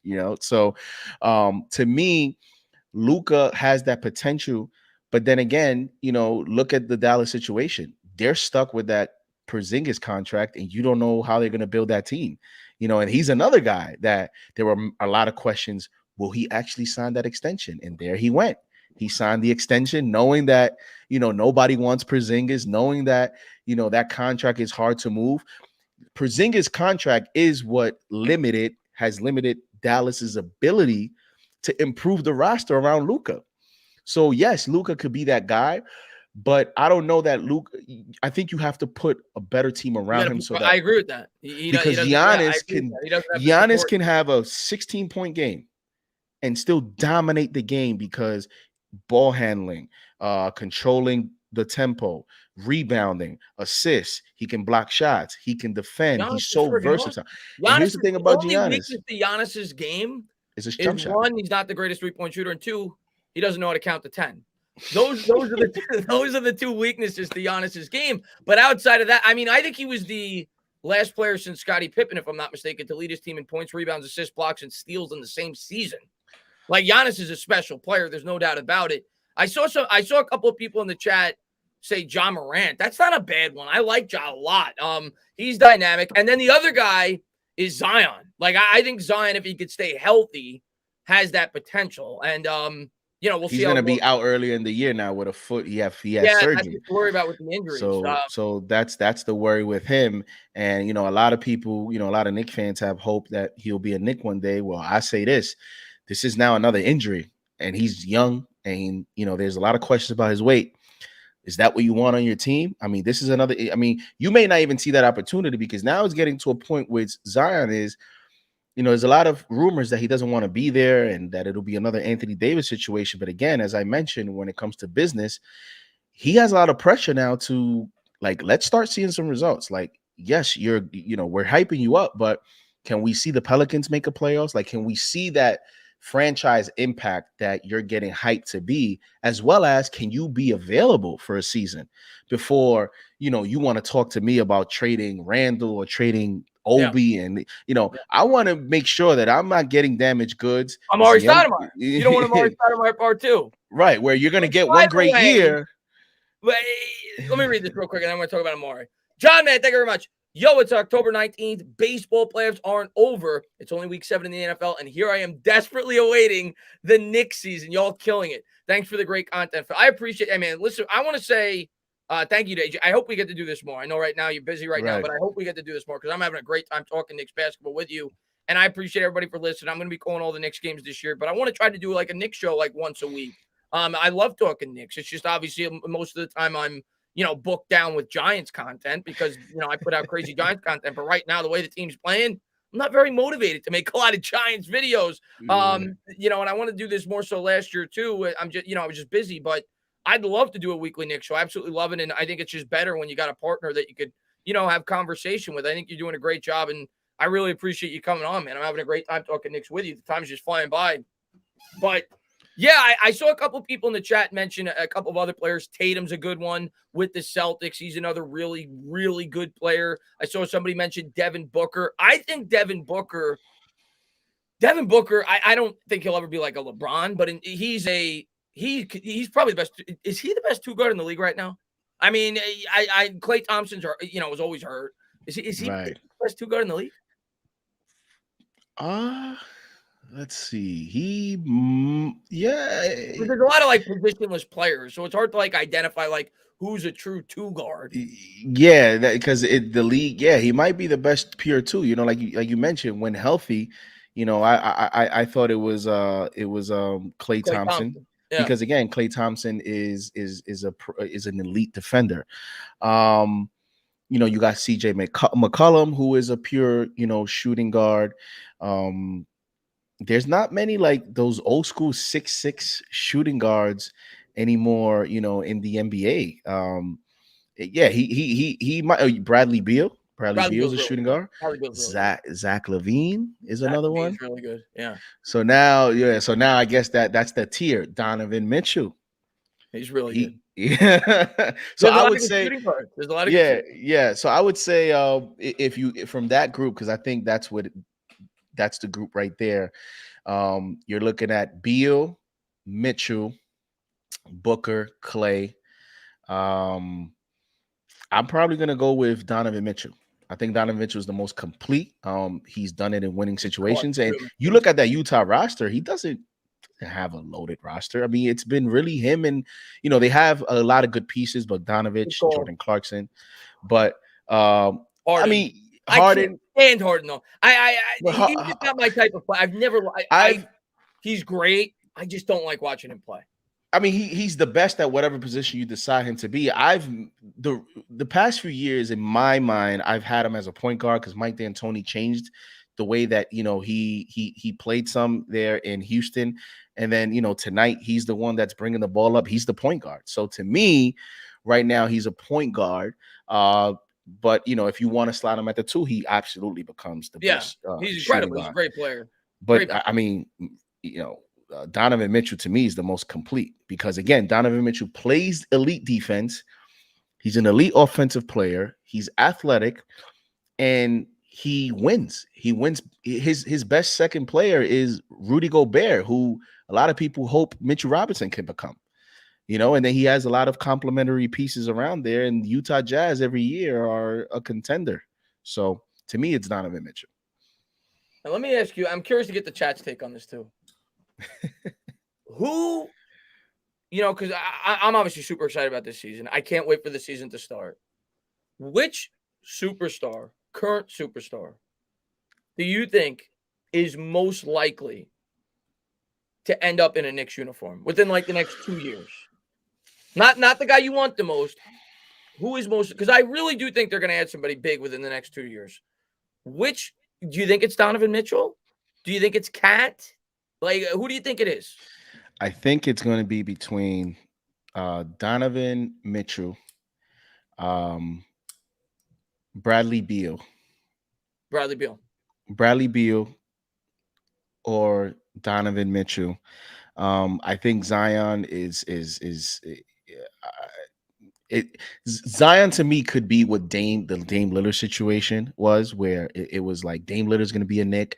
There's a lot of reported interest, which were legitimate from legitimate sources. Ian Begley, Shams, there was a real opportunity at some point that Dame Lillard could have been like all he needed to do was just demand the trade, but he never did that. And so time goes by, you start to realize, well, I don't know if we want Dame. That contract is a long-term contract. He's in his, late 30s now, early 30s, but the contract is going to take him to his late 30s. Do you want that on your team? And now today he said that he's not leaving. That's basically what he said today. that he's going to stick it out with Portland, and if tough times comes, then he'll see what happens then. And then Zion is an injury risk. So to me, and I think also with the way the roster is now, it's just hard for me to believe. It's hard for me to think that they're just gonna get rid of Julius Randle after Julius Randle just gave him this type of opportunity with the Kentucky connection, the whole relationship with the organization. Julius Randle was a big part of this turnaround. The culture. You talk about building culture and building relationships. People think like players talk, agents talk. If the Knicks were to just let Randall go, you think that would have been a positive on this front office? No, it would have not been a Yeah, positive. I completely agree with you, and that's what I thought was so important about signing him, because you want to start to make the Knicks a desirable location, right? When we had that was, and I flip. By the way, we destroyed the Kristaps Porzingis trade. We absolutely destroyed the Dallas Mavericks in that trade. But I'll be the first to say when the Knicks made it, I was flipping out. I mean, I was flipping out because he was the first homegrown Knick that we all fell in love with. We thought he could be the big building block for this basketball team. He had another player, but we destroyed that trade. And obviously, Randall was one of the pieces that we got from it from the cap space. But I completely agree with you. When Kristaps Porzingis forced his way out of here, it made the Knicks look really bad. It's like you got your franchise-changing player. You drafted this guy, and he's already demanding a trade 3-4 years already from within the organization. And that made the Knicks look really bad. So I thought it was super important, based off the year that Randall had, for the Knicks to start to show some players from around the league, yeah, guys, I like playing for James Dolan. I like playing with the New York Knicks. So I think you hit that on the head. I thought that was very important by the Knicks, to start to lock him up, because you need to make it an attractive destination for some of these other players. And you even see mainstream, which is wow, what a shocker. Even mainstream is saying good things, about the Knicks from the standpoint of how they conducted business. Like this all goes around. And the thing about the Knicks is you have the location, you have the arena, you have the fan base, you have the environment, right? You have the off the court stuff. Like, so this city offers a lot except cold weather. And these, modern day players, they love they love Miami and California. Like, they love the good weather. But other than that, New York offers everything else. You need a basketball reason why. Like, LeBron James famously said it in one of his interviews one time, where he went back and he looked back and they asked him about the Knicks, and he said, listen, at that point my mindset was the Knicks offered, yes, their presentation was about making me a billionaire. Guess what? I knew I was going to be a billionaire one day, and it's about basketball. So we have to give players around the league a basketball reason why to come here, because guess what? These are millennials, these are modern day players, and I'm telling you, man, like, it's not the old school way. Carmelo Anthony said it himself. He's like, yo, I thought about it too, and I'm from New York, man. That crowd is tough. It's tough to play in New York when you don't win. What do you think these modern day players are thinking? They're probably thinking, why do I want to go to New York and deal with the media and deal with those fans that are too tough, and deal with the taxes? There's also a business side to it. Like, why do I want to deal with that? And all that drama and all that stuff. So I do think the New York scene is not as attractive as we like to promote it to be. It used to be, not anymore. Right. Yeah. So I think now we have to, in sports, New York sports, our New York teams have to give a reason for the product for someone to want to come here. So I think in terms of players, Beal entering his last year, I don't think the Wizards are going to be any good this year. If anything, I think their ceiling is the play-in, the 9th or 10th seed, if all those players pan out. So I think it'll be interesting because he hasn't signed the extension. What if they get off to a slow start? What happens at the trade deadline, right? Like, the Wizards are going to, at some point this season, the Wizards are going to sit down with Beal and they're going to say, all right, the trade deadline's getting here. You haven't signed the contract yet. Are we going to lose you? Like, are you planning to be here or what? Because if you're not, we may want to move you and get something for you. And I think he's handled it the right way, because right now he settled the right things. And I think that's a respect to the organization, so that in the event there is a trade, the organization is able to get something out of it. And that's why you see the mess with Ben Simmons, and why you saw the mess with James Harden, because Simmons and Harden, they made the displeasure public. And that took away all the leverage for those teams to get something in value. And so it's a players' league, Tana. Players, and I always hear about, oh, well, this player has a long-term contract. It doesn't matter if these players have a long-term contract. Look what Simmons is doing. And Simmons is going to get traded at some point. He's going to get what he all wants. the power, man. They have Look at Harden. Harden had know. multiple years left. And he said, I'm going to the Nets. And where did he ended up? On the Nets. You cannot tell me that that's the offer that, the Houston Rockets wanted. They had no choice. I understand. Oh, they don't have, it's a players' league. They run the league. You know why, Tana? Because at the end of the day, the players dominate. You have agents. And if your organization and I treat a player bad, then who's going to want to come play with me? Who's going to want to come play with you? That's the problem now. Now, the players, they control the league too much. And if you don't do what they want, the next time word gets out. And you don't look good. Yeah. So I'm looking at Beal for potential this season. Beal, Levine to me is a long shot, even though he's going to be a free agent because it looks like he wants to stay. The Bulls made a lot of moves with DeMar DeRozan and Lonzo Ball. But if they're off to a slow start, something to watch. In terms of 2 years, I'm looking at Booker and Mitchell because CP3 is going to get old. Yeah. And you don't know what's going to happen with that team. All right. I like a lot of those names. I think those are the types of players that could put us over the top. Now, this is the question that comes off of that. And Durant asked it, and I was going to ask it anyway. How much do the Knicks need to give up to get these guys? Because it's great to say a lot. Let's go, let's go get Booker. Let's go get this. Let's go get that. But then when you have to talk about the price that it's going to cost, and you look at this team right now, the Knicks, of course, have a first-round pick from the Dallas Mavericks in the 2023 draft, is it? And the 20, I think they have a bunch of first-round picks. Yeah, right?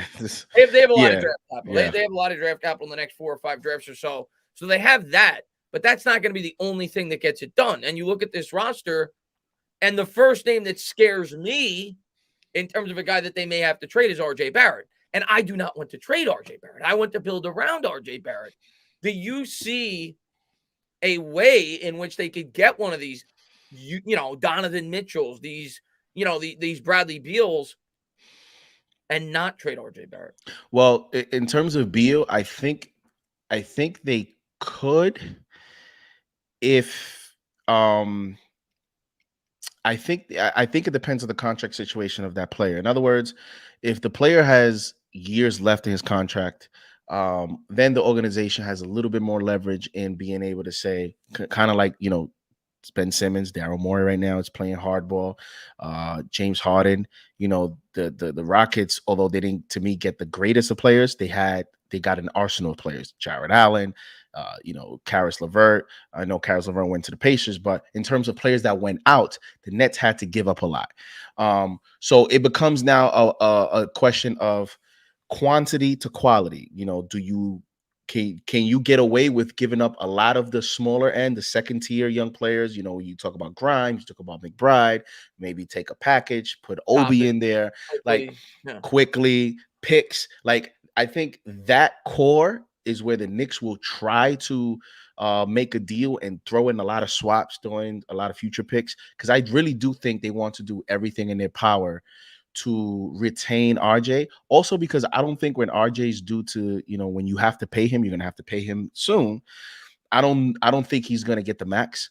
So you have an opportunity to get a potential elite 3-and-D player, which is where he is at right now, in my opinion.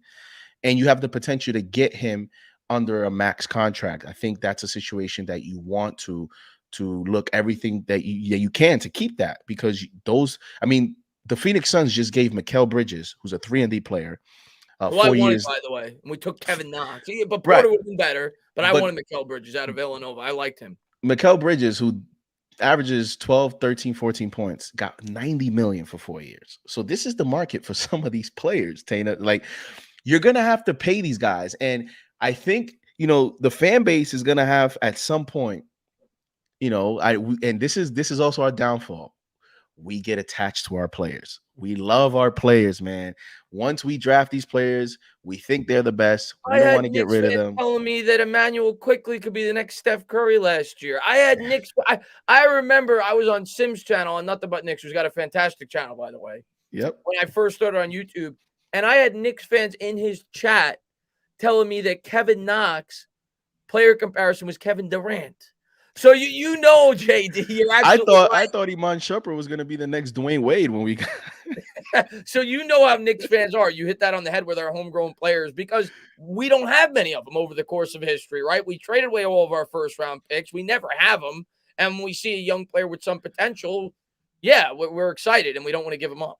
and I think that's one of the reasons why, like, for example, you take the Dame Lillard situation, and you made some videos on that, and just think about it.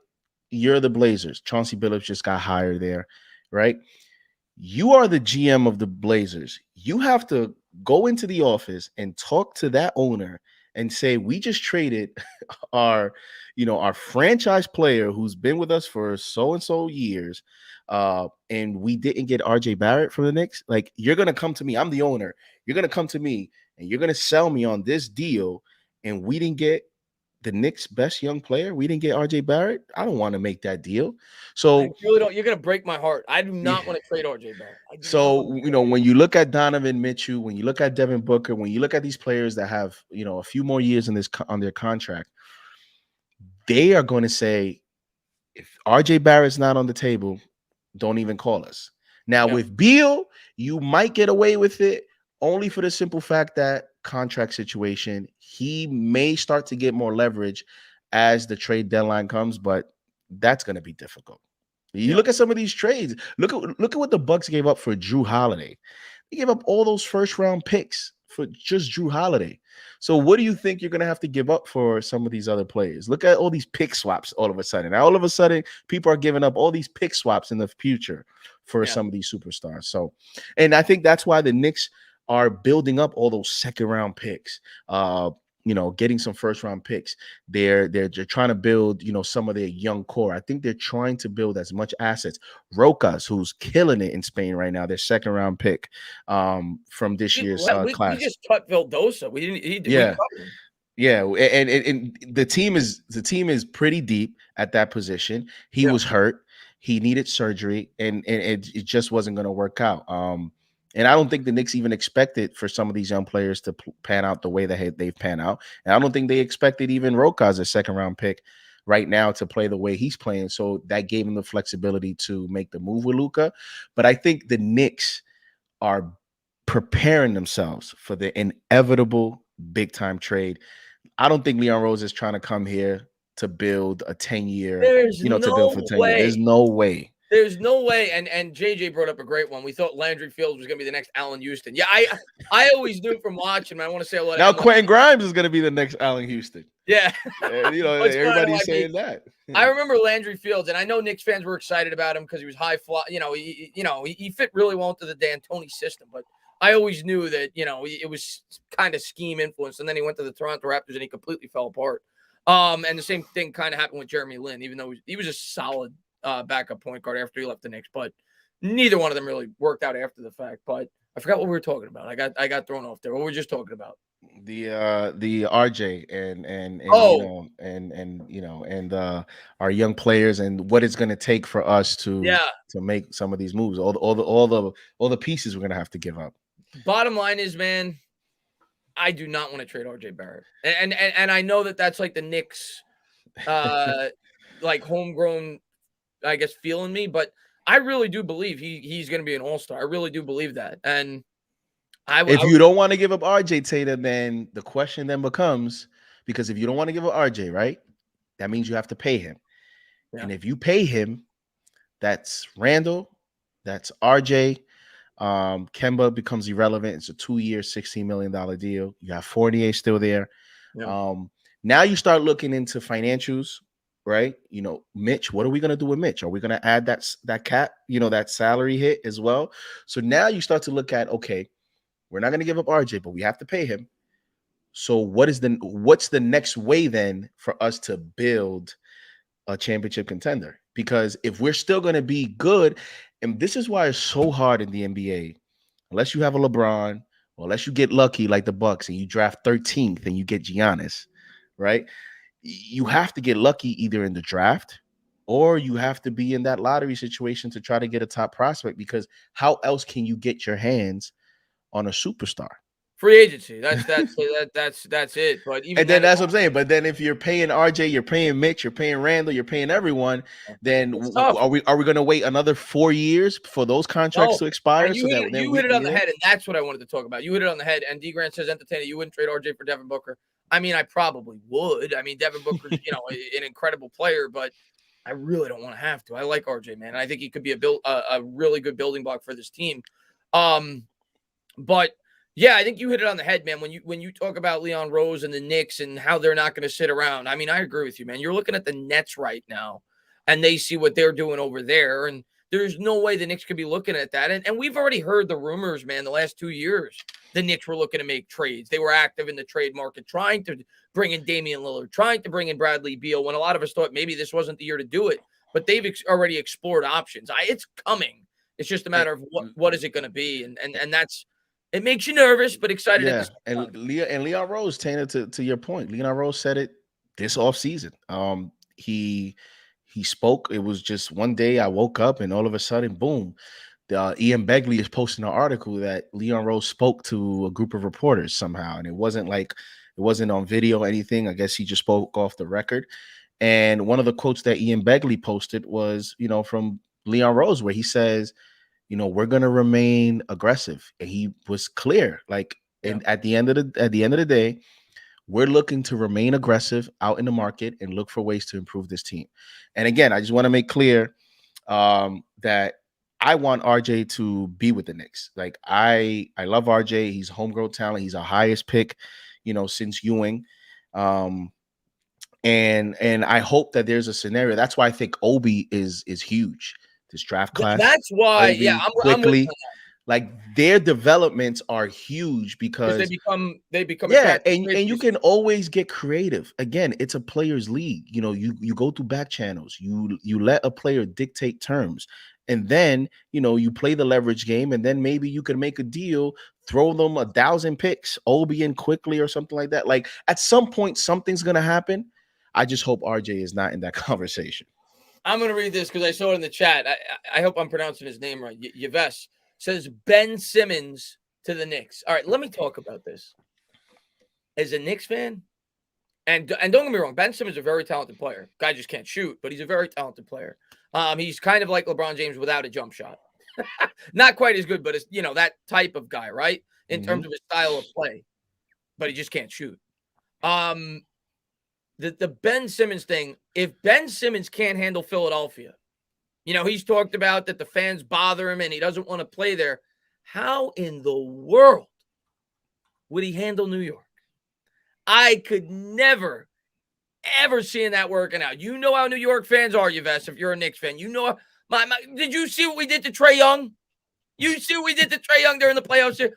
If Ben Simmons is choking in the playoffs, you think he's going to want to come to New York if he can't wait to get out of Philadelphia? New York Knicks fans, I love them to death. I think they're the best fans in New York in terms of loyalty, in terms of passionate. I say it all the time. They will not lay off of you. And Ben Simmons has got to know that. I don't ever see that being an ideal fit for the Knicks or Ben Simmons.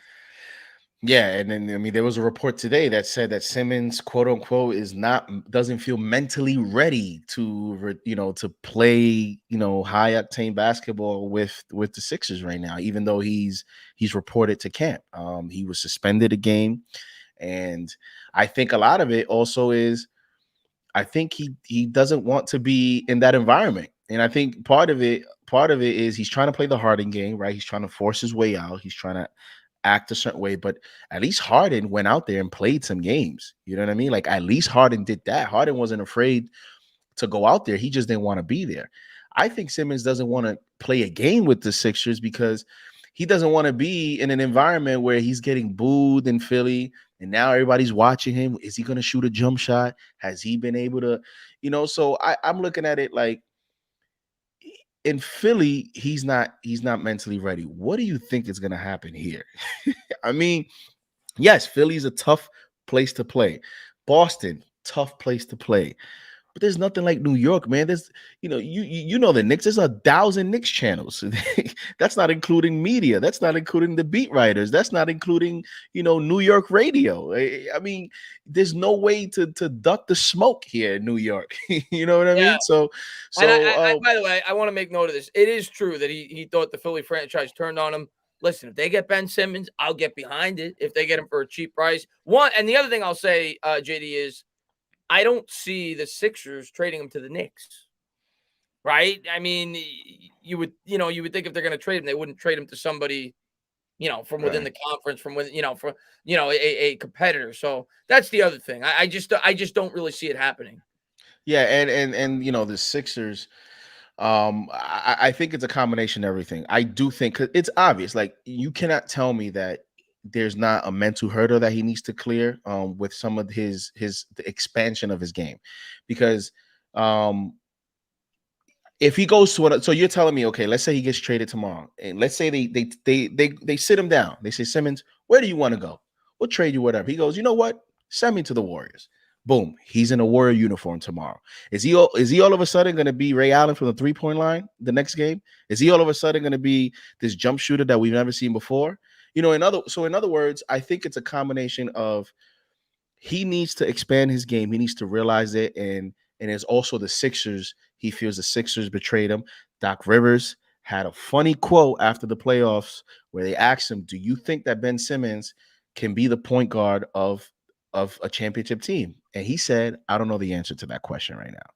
And that was one of the things that Simmons saw, and Simmons was like, "No, I don't want to be in an organization like that." So I think the Sixers did manage him poorly because they didn't surround him with the right support system.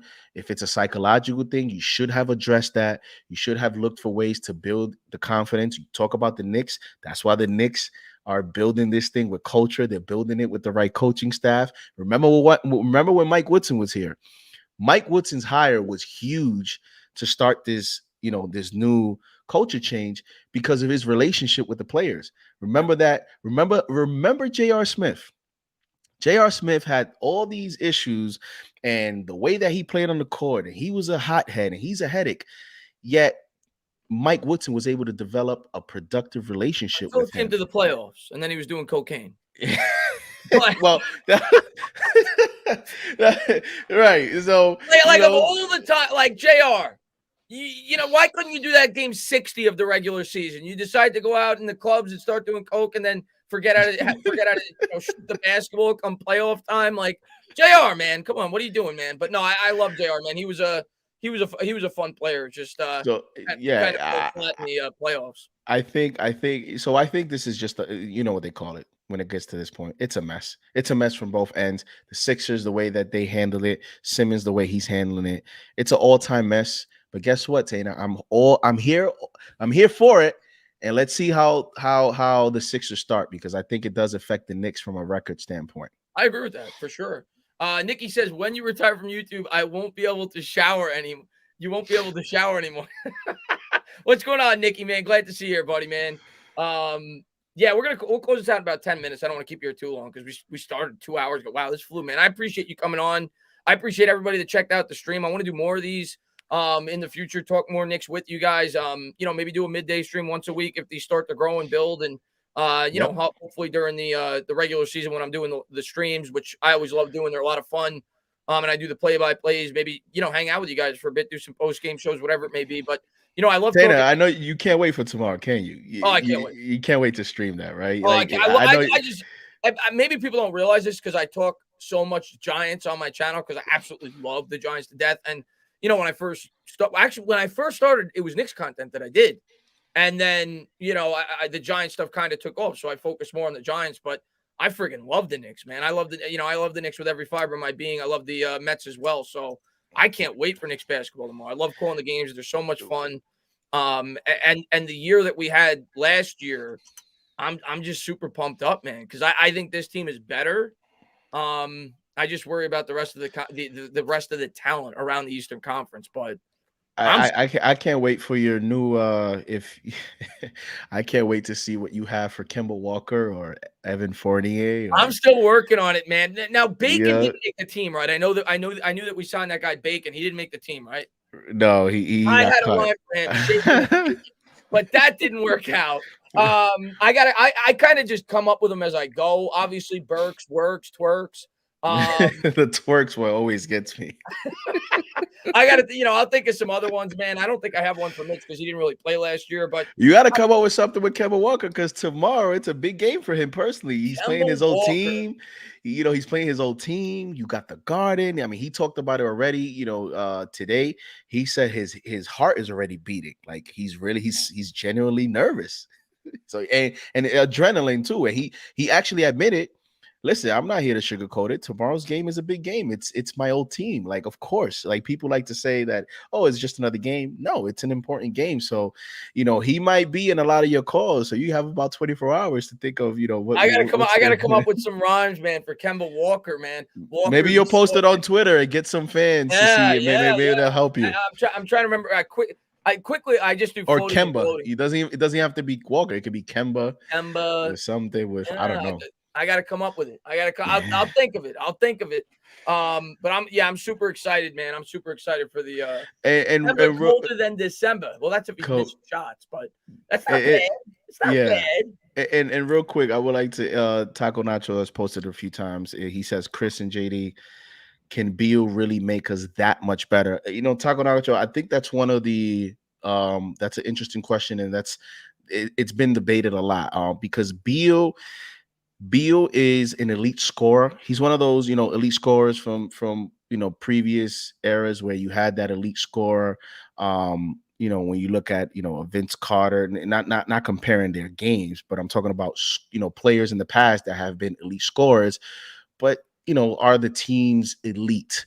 And he's been, he's proven to be a very good shooter, a very complete offensive player, but it's kind of like the Randall thing and it's kind of like Levine too, great offensive players. Randall has made that jump now to having impact, his numbers having impact on the floor. I think Levine and Beal are two players that are looking to make that jump and start to have their numbers show impact on the teams. And I think that's why, the Bulls decided to spend all that money to get Beal some help. So does Beal make the Knicks that much better? I think he makes them better, but again, what are we giving up? Because if we're giving up everything to get Beal, then are we really that much better? So it's a case-by-case situation with some of these players. Yeah, a player like Donovan Mitchell, I'm willing to give up a lot for a player like Donovan Mitchell. What I worry about, though, and I think every Knicks fan worries about this, is if you make that trade, is it Carmelo Anthony all over again? Does it make you better enough to the point where you're good, but you're not great? And that's why RJ is such a big piece to this puzzle. Because if he can take that leap, it makes it a little easier to build your team. And it also makes it where if we try to go the free agency route, the Knicks are a much more attractive destination. They say, oh, Barrett's not averaging 22 points and he could play defense. This guy, this is a 1-8 type player. I could go there with Randall, with Barrett, with the Fournier, and really truly have an opportunity to compete for a championship. So I think the growth that you hit it with Obi, and I think it's the same thing with the Barrett. The growth of these younger players this year is so imperative for the potential attractiveness for other players to want to come and play here. And the last thing I'll say to that, Tana, is, one of the underlying reasons why we're having this conversation about, how to build the team, what's the next step, who do we have to give up, how many players do we have to give up? Does it have to be RJ? You know why we're also having that conversation? And it's one of the reasons I think why the Giants are where they are, and even in the NBA, the Wizards themselves, some of these teams, the Bulls, is look how many players we've missed on. Like people talk about tanking. We've been in great positions. We've been a lottery team. And, yes, we haven't had the number one pick, but guess what? That Warriors championship team wasn't built with a number one pick. Curry wasn't a top 5 pick. Klay Yeah. Thompson wasn't a top 5 pick. Draymond Green. Draymond Green wasn't a top 5 pick. Harrison Barnes wasn't a top 5 pick. They were lottery picks, except Draymond Oh yeah, Green. And Barnes they signed, right? Didn't he start no, with the Mavericks or was it with the Wizards? no, he was drafted by the Warriors. And then he went to the Mavericks. Yeah. And then he went to the Mavericks, and I think he went, and now he's on the Kings. But he was part of that team that won big for the Warriors. So when you look at Frank Ntilikina, Kevin Knox, all these players we've missed on, it sets your team back. So now that we're finally turning it around, yes, we've turned it around, but we still are feeling the effects of missing on some of these previous lottery picks, because if they would have panned out, we could draw up an attractive package for any superstar. So the importance of making sure that you hit on draft picks is paramount in sports, and especially now with the way the NBA is headed, you have to hit on your draft picks, or it's going to be tough to build a contender. For sure. For sure. Stephen, what's going on? Stephen Lilly from across the pond. He says, "Have the Knicks learned what the thing is with the net?" Yeah, he always trolls me, Lily, because how bad the Knicks are historically. Always comes at me for the Knicks, man. What's going on, Lily? Good to see you, buddy. And the Alien says, "What's up, Dana and JD? Go New York, go New York, go!" My favorite song of all time. Love the Knicks song. But I'm gonna answer like 2 more questions from you guys, and then we're gonna call it a night. Again, I appreciate all you guys for tuning in. I'll just pick out a couple of questions from the chat. But JD, man, great job. I hope we get to do this more often. And Absolutely. I'm really, really, really looking forward to tomorrow and the upcoming season for the New York Knicks. Chris, I know it's an Knicks stream, but today was another day where I prayed the Giants get the #1 pick. Yeah, I think we all.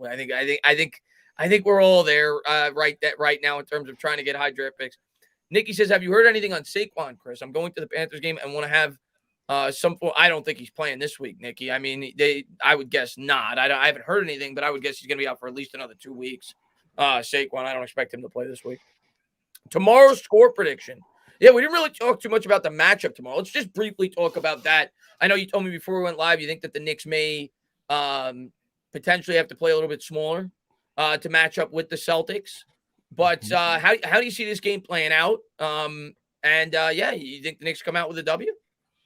I do think the Knicks come out with a W, and I know it's like, oh, is it a homer way of looking at it? No, I mean, this is not a Giants situation.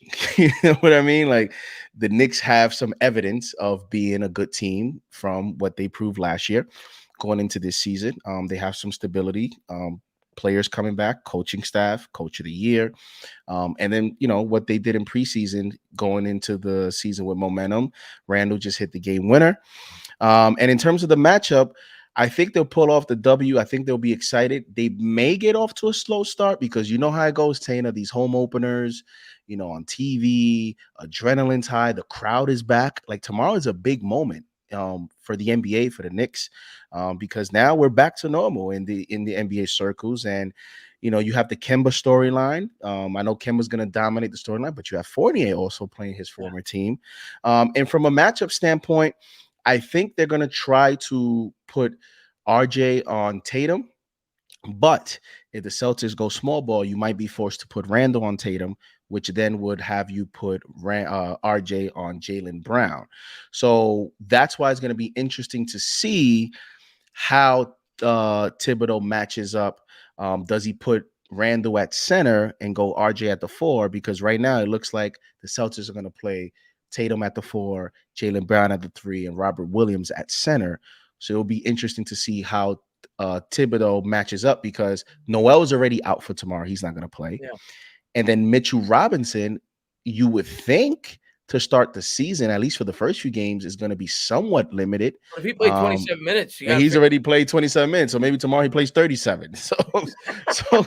So, you never know with Thibodeau, but you would think he maybe doesn't eclipse 30 minutes tomorrow, and then how much the Taj Gibson give you. So you're already kind of a little bit behind at center. So does Obi get more minutes tomorrow? I think the Knicks are going to be tested immediately. Dennis Schroeder gets to the basket. How is Kemba going to defend that? So it's going to be an interesting matchup. I have the Knicks winning tomorrow 102-99. 96. Celtics are coming in as a very good, they're thought to be a very good defensive team. Robert Williams is a shot blocker. Jaylen Brown's a good defender. Marcus Smart is a top defender. So they have a lot of quality defenders. Josh Richardson is a new acquisition. He's a very elite defender. So, I think it'll be, I don't think tomorrow will go on a scoring outburst. Adrenaline, some shots. Everybody's gonna start a little bit tight. Everybody's gonna get a little excited, shoot some early threes, and then once they settle in, I think they'll win 102-96. I'm gonna give you an X factor in this game if he does indeed play with Mitch, and I think he will, based on the fact that he played 26 or 27 minutes. And if Noel is not, we know he's not playing. A huge thing I'm going to look at in this game regarding Mitch Robinson, and it's something that he has struggled with throughout his entire career. With Noel out, we know we need a rim protector in this game. Mitch cannot get into early foul trouble, and he's had that issue throughout basically his entire career for the most part, where he'll pick up ticky-tack fouls, so on and so forth. We need Mitch throughout this game without Noel in the lineup. So if the Knicks are going to win this game, I'm looking for that early in this game. I don't want to see Mitch picking up 3 quick fouls in the first 8 minutes of this contest. So that's something I definitely have my eyes on in this game. I'll say that is like kind of an X factor. Mitch has to stay out of foul trouble early on in this game. But yeah, I'm really looking forward to the new age New York Knicks in terms of, I think they're going to be a much more aggressive offense this year. I think they're going to be shooting a lot more threes. And yeah, I think we're going to win. I think we're home. So you have Mitch as the X factor. Who's your high scoring high tomorrow? Yeah, I was about to answer that question from Davey. My scoring high tomorrow, I am going to go. I'm going to go Randall. I'm going to play it safe. I'll go Randall. I'll go 26 for Julius. 26 for Julius. 26 and over under 35 points for Tatum. I'll go under. I think the Knicks defense does the job. Under 35, and Randall scores 26 for the Knicks. I have Tatum at 31. I'm so tempted to say Rose as the high tomorrow because these are games that Rose is made of. He comes in, he just gets hot. Thibodeau rides the hot hand, and he plays enough minutes to give you 27 or 28 points, for example. And then Randall gives you a nice solid 23, 24. So I'm going to say Rose is a dark horse, but the safe pick is definitely Julius. And you could have Kemba potentially. You could have Quickly. You never know. You could have one of those nights where he knocks down 7 threes or something. But and my X factor is Alec Burks. Being that you know what, man, he is so underrated for the Knicks in terms of being like that, because he is so important to the second. Like at least last year, because Rose kind of started there, or at least got the starters minutes for the most part. Burks was so important to that second unit as a shot creator and a guy that kind of ran the point with the second unit at times when Rose wasn't out there. So, specifically late in games. So that's a good one. Burks is a really good X factor. And Tibbs trusts him. So, he has Tibbs' trust. And the thing about Burks is his versatility allows Tibbs to kind of, get a little creative if he wants to find a way to give him minutes. And like I said, tomorrow, if these guys play small, you can have a situation where Randall's playing center. And you put RJ out there, you put Burks out there, and you go small. And you might even put, Kemba and Rose, and you try to put your best offensive lineup out there to match up. But, when I say best offensive and Tibbs doesn't match, so Tibbs is always going to find a way to have, defense out on the court. So I can't wait for tomorrow's matchup being the way that the depth chart is for the Celtics. I think it's going to test Thibodeau's, plan of attack. Yeah, I can't wait. I really can't wait. And I appreciate each and every one of you guys for being here. Hopefully I get to see some of you guys here tomorrow when I do the Knicks game, and I'll be doing everyone. I'll be doing this. I think they play the Magic 2 games in a row. You're busy tomorrow. You're doing the Giants stream, right? I'm going to do the Giants hopefully at about 2. I wanted to do that today, but I was like, you know what? I need another day off from talking about this disgrace of a franchise. No, but I'll talk about the Giants tomorrow around 2. I'll do a midday stream. Just to, I guess, my opinion on the state of the franchise and hearing you guys out as well, having a little midweek therapy session, whatever it may be. And then tomorrow night we'll be calling the Knicks game. So I'm really looking forward to that. Hopefully I get to see some of you guys here. Like I said, JD, when we can fit in our schedules, would love to do this on a regular basis. Hopefully we can figure something out. But I appreciate each and every one of you guys for being here. I appreciate all the support that you guys always show. And hopefully, you guys are ready for a fun Knicks basketball season. I can't wait. And We'll definitely be talking some Knicks hoops this year as we get into it, and obviously continue to talk some Giants football. But everybody have a great Just night. want to say real quick. Just want to Yeah, say oh, real of quick. course, Just want JD. to say real quick. I want to thank you, obviously, for having me on. It's been amazing. We've talked some Giants. You've been on my channel, and now I've been on your channel for a few times, and I'm just grateful that you would want to talk sports, and have me on your channel. I think you have You're freaking awesome, man. an amazing environment. Think you have some of the great mods in the world. Shout out to John Talento, Lake Nona, Sunday, Nick the Wick. So many. You have great You're in the mods chat all that. the time, so you know them. Yeah, I'm on the channel all the time, so I know them. And now that I'm up here, I want to definitely make sure that they know that you value them, and they're a big part of your streams, because your streams do wonderful. And tomorrow I'll do the pregame show. I'm going to the game, and Oh, that's I'm awesome. going. You told me Yeah, that. I forgot you're going to the game. yeah, I'm going to do a pregame show with Knicks Fan TV at 5:15. They're going to stream it, and then we're going to go into the game, and we'll do a halftime report and all that stuff. So I'm excited to be a part of opening day, and I hope to see you guys soon, and can't wait to catch a stream. Remember last time I was at the Garden, I was signed on my phone, and I say, Tata, it was the Phoenix game. I said, Tata, I'm at the Garden, but I still have your stream, even I though I remember can't hear you right now. I still want to support and just see your reactions. So tomorrow I'm gonna be live in the chat. I'm gonna have my phone. I'm gonna watch the game, but I'm still gonna support and watch your stream. So I can't wait.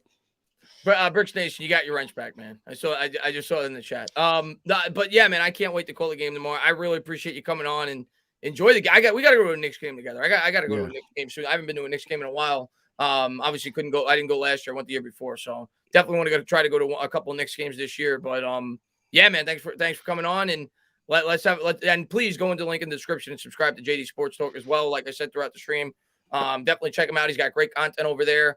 Oh, man, Kyle, man, thank you so much, man. I appreciate it, man. He says, I heard a Saturday guy on the Fan the other day, and he made good points. He said New York fans always focus on the Giants, Yankees, and Mets. We've been waiting for the Knicks to be this good, and 25 years, time to put energy into them. Kyle, man, I say it all the time, and I'm curious to get your take on this, JD, actually. I say it all the time when it comes to the Knicks. And I don't think a lot of younger New York fans realize it. When the Knicks are good, I honestly think they're the most popular team in New York, because there's no competition. Like, I know the Nets are in Brooklyn now. If the Knicks are good, nobody's going to care about Brooklyn. I don't care if Brooklyn's winning championships. Nobody's going to care about Brooklyn. There's more Knicks fans in Brooklyn than Nets fans. So in the state of New York, when the Knicks are good, I don't think there's a bigger team. Like, the Mets and the Yankees compete for fans. The Giants and the Jets compete for fans. I just think basketball's been so dormant in New York for so long when it comes to the Knicks that a lot of fans don't realize that. But the Knicks are huge in the state of New York, man, when they're rocking. And even when you compare fan bases in the other sports, right? Like, there's always this conversation of little brother, big brother, little brother, right? Yankees, Mets. The Mets have an outstanding fan base. Like the Mets, they're loyal as hell, man. I love the Mets. Yeah, the Mets have a ridiculous fan base. So it's just not nationally like the Yankees. So people right, but in the state of New York, the Mets fans are crazy. You're right. Right. Sports radio, like when the Mets are competitive, or even in season that they haven't been, but they had names and there's content to talk about. There's sports radio, like fans participate. Fans love supporting the Mets. So, the only difference between the Mets and Yankees, like you said, is tradition, national, and all that stuff. But in terms of actual passion and fan base and New York competition, they're right there. Same thing with the Giants and Jets. You know how many Jets fans, like, the Giants, I can't tell you who's the bigger team. I mean, I'm obviously going to say the Giants because I'm a Giants fan, but I think Jets fans, I think the Giants. Yeah, the Jets still but definitely have a big base. The Jets have a big base. The biggest gap is the Knicks, and at that time the New Jersey Nets, and now Brooklyn Nets. And I think it's also, from a sports standpoint, growing up, kids now, it's so easy to pick up a basketball. You can go to any park and just shoot hoops. Especially the way that a game is modernized. That's a great point. Yeah, so the way that you can market the game now, the Steph Currys, like these kids now, I'm like you said, I'm 33. So not, I still play basketball. And not long ago, I was a teenager. And even the way pickup basketball is being played in the parks, Tana, is totally different than now. Like now, these kids are trying to all emulate Curry. They're trying to emulate Dame Shoot from Lillard. They're 50 trying to feet out. shoot from 50 feet out. Everybody's a good shooter now in the parks. And so I think the game also adapts to the environment, and the Knicks itself. I mean, they're continuing to be the most valuable franchise in numbers and ratings and all that stuff. And even the NBA players today, LeBron doesn't stop saying it. When the Knicks are good, the NBA is good. Oh, And so when you listen. have that recognition, then then that tells you everything you need to know. Yeah, and Howard, I was actually going to bring up this point. And you're absolutely right, and it's what like everybody. I'm a Mets fan, so I defend the Mets whenever I can. I love the Mets to my core. Just as much as I love the Knicks, just as much as I love the Giants. And you're absolutely right, man. And a lot of people I don't think realize, again, much because the Mets are never really on the same level as the Yankees. When the Mets are good, they sell more tickets than the Yankees do. Yeah. 2015, the 2015, 2016, the Mets were the hotter ticket. The 80s, the Mets were the hotter ticket. And a lot of it stems back to, like you said, Howard, historically speaking, the Brooklyn Dodgers and the San Francisco Giants, and the New York Giants at the time, rather, when they moved out to California, that's how the Mets got their colors. For those of you that don't know, Dodgers blue, Giants orange.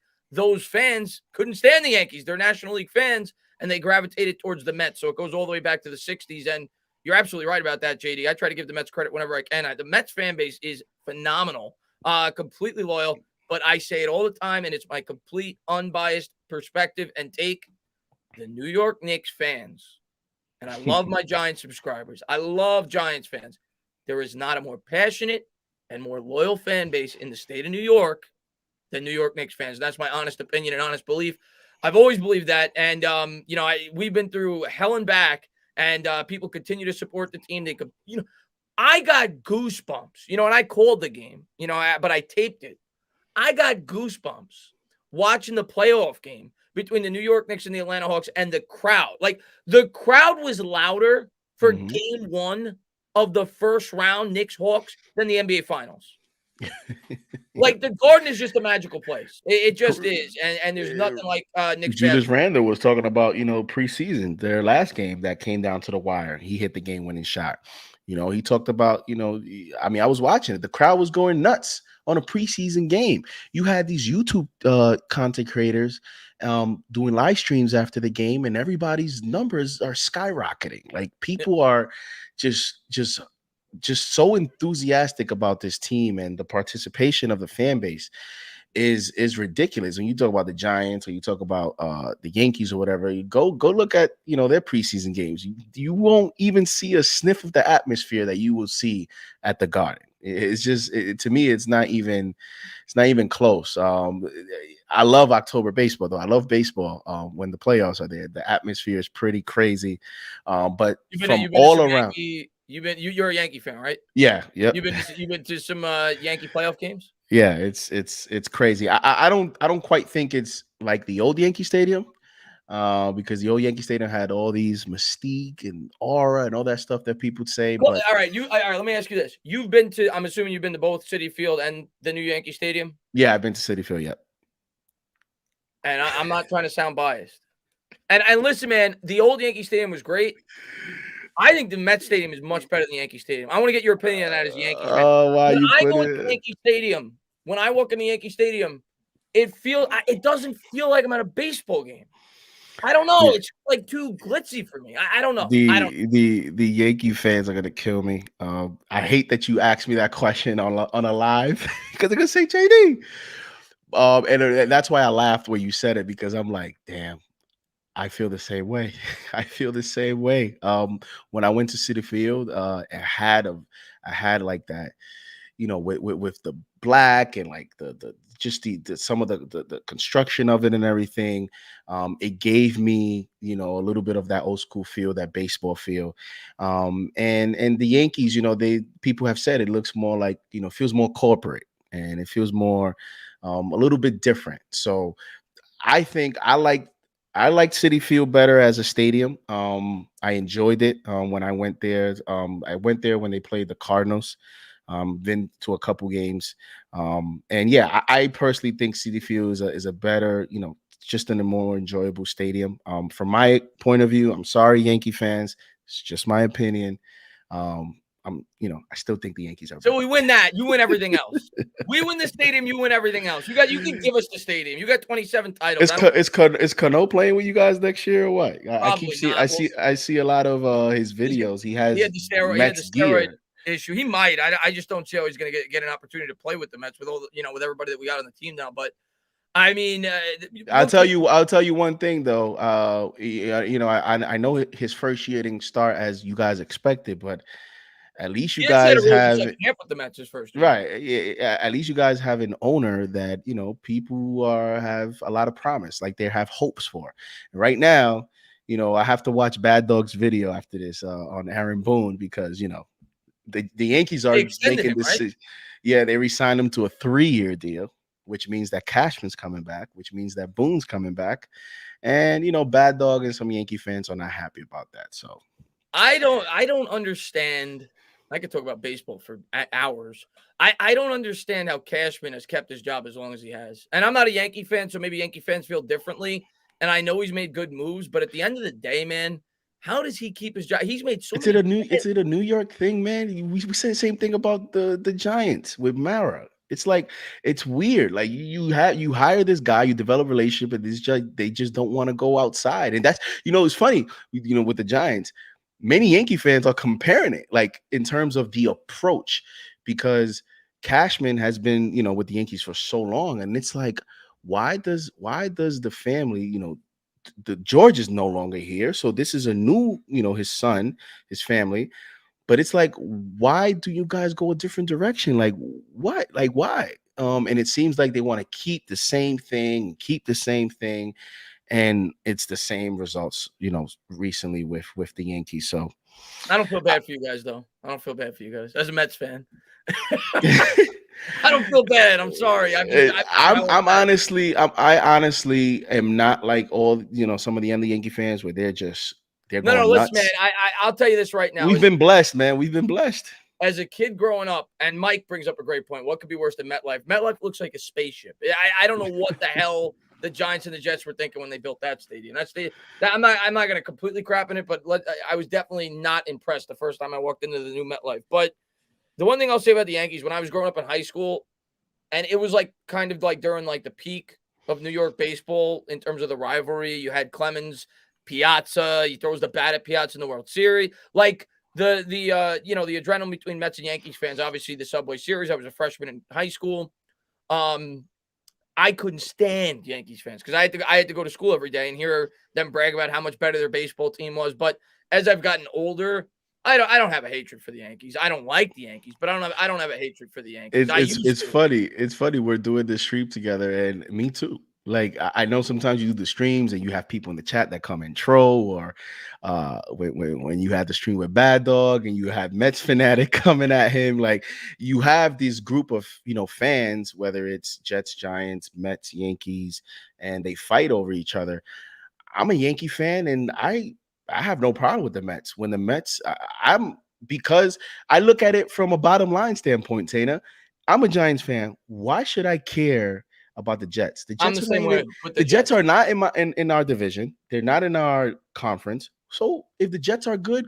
That means New York is riled up. New York is popping. We have another New York team out there, playing well. The same thing with the Mets. Why should I care about the Mets being good? The Mets are not in the American League. JJ, I'm not going to say, don't get it twisted, JJ.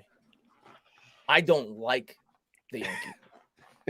I don't root for the Yankees. Well, I hate the Nets, though. I hate the Nets. Oh, I can't stand the Nets. That's our biggest rival. I hate the Nets. But the Nets. no, as a Mets fan, I'm not like I definitely don't root for the Yankees. Let's put it that way. I just don't hate them as much as I used to. And I can understand from a Mets standpoint. You see, that's the thing. I can understand from a Mets standpoint because I can see it. You're a Mets fan. The Yankees, when the Yankees are good, they dominate sports radio, they dominate this, and you're like, come on, man. Like, how about us? So I can understand the Mets fan hated the Yankee fan. I don't hate Mets fans. I'm good. I'm cool with it. Yeah, that's the same. And from the Jets' perspective, it's the same thing for me. Like I had a lot of friends, and we're gonna close this. I know it's a Knicks stream, but we got into a little sports conversation at the end. I have a lot of friends that And maybe we'll do that all Knicks, Chad. We talk Knicks, and we ended up with a little bit of yeah, why not? I have a lot of friends that are Jets fans, and when the Giants played the Patriots in the Super Bowl, they were rooting for the Patriots, and I couldn't understand it. I could not understand it for the life of me. But I think it's the same thing. Like you said, I think it's the big brother, little brother complex. And I think Jet fans, they say to themselves, I have to live with Giant fans. I have to hear from Giant fans. So I understand it as a Mets fan, because I had to deal with it a lot growing up between the Mets and Yankees. But regardless, man, I can't wait for the Knicks to tip off tomorrow, man. Can't wait. Again, I appreciate everybody for being here. All the support. Elvis, man, thank you for popping in. We're about to close this out, but you guys are the best. Hopefully I get to see some of you guys tomorrow during the stream. JD, enjoy the game. Hopefully the Knicks get a W for you. They typically usually do well, I feel like, opening night, at least when I've gone. I've gone opening night a couple of times and the Knicks have won. But hopefully they win for you tomorrow. And, hopefully we get off to a nice 1-0 start. Because I'm going to tell you what, if we win tomorrow, I think overreaction. I think we're starting 3-0. Because I think we're going to beat the Magic both times. Yep.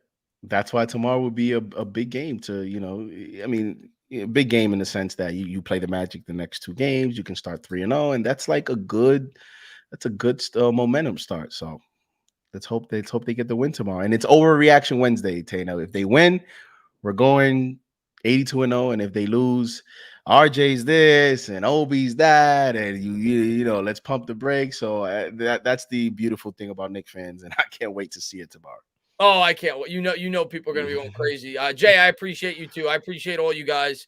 JJ says, great job, fellas. Awesome show. Appreciate it, man. I just wanted to bring a little different, different flavor, man. Do a different type of show. I know a lot of us are worn down right now as Giants fans, and Knicks season's coming up. And yeah, man, I want to do more of these in the future. So if you guys enjoyed it, man, hopefully you guys come back when I try to do these, during the week. I'll definitely try to do these during the week. Obviously, be doing the games as well. John, man, thank you very much. Stand up, my friend. Sirianni and Hurts stink. Just like Judge, and I always have your back. John, you're the man, dude. Thank you so much for popping in. You're not the only one. Philly 500 is not doing too well these days. So we're not the only one. The Eagle. I mean, we're a little bit worse than them. They got an extra first-round pick, and I think they got one more win than we do. But they're not in much better shape either. Giants, Washington, and Eagles are all falling by the wayside. Cowboys are going to run away with that division. But John, man, thank you so much. I'm looking forward to getting to meet you at the Eagles game. Hopefully, you can go to the Eagles game. I don't know if you can or not, but I definitely try. Looking forward to getting to meet you at the Eagles game, John. And we are going to close this out now, guys. I'll see you guys tomorrow. And, please subscribe to JD as well. Link in the description below. You guys have a great rest of your night.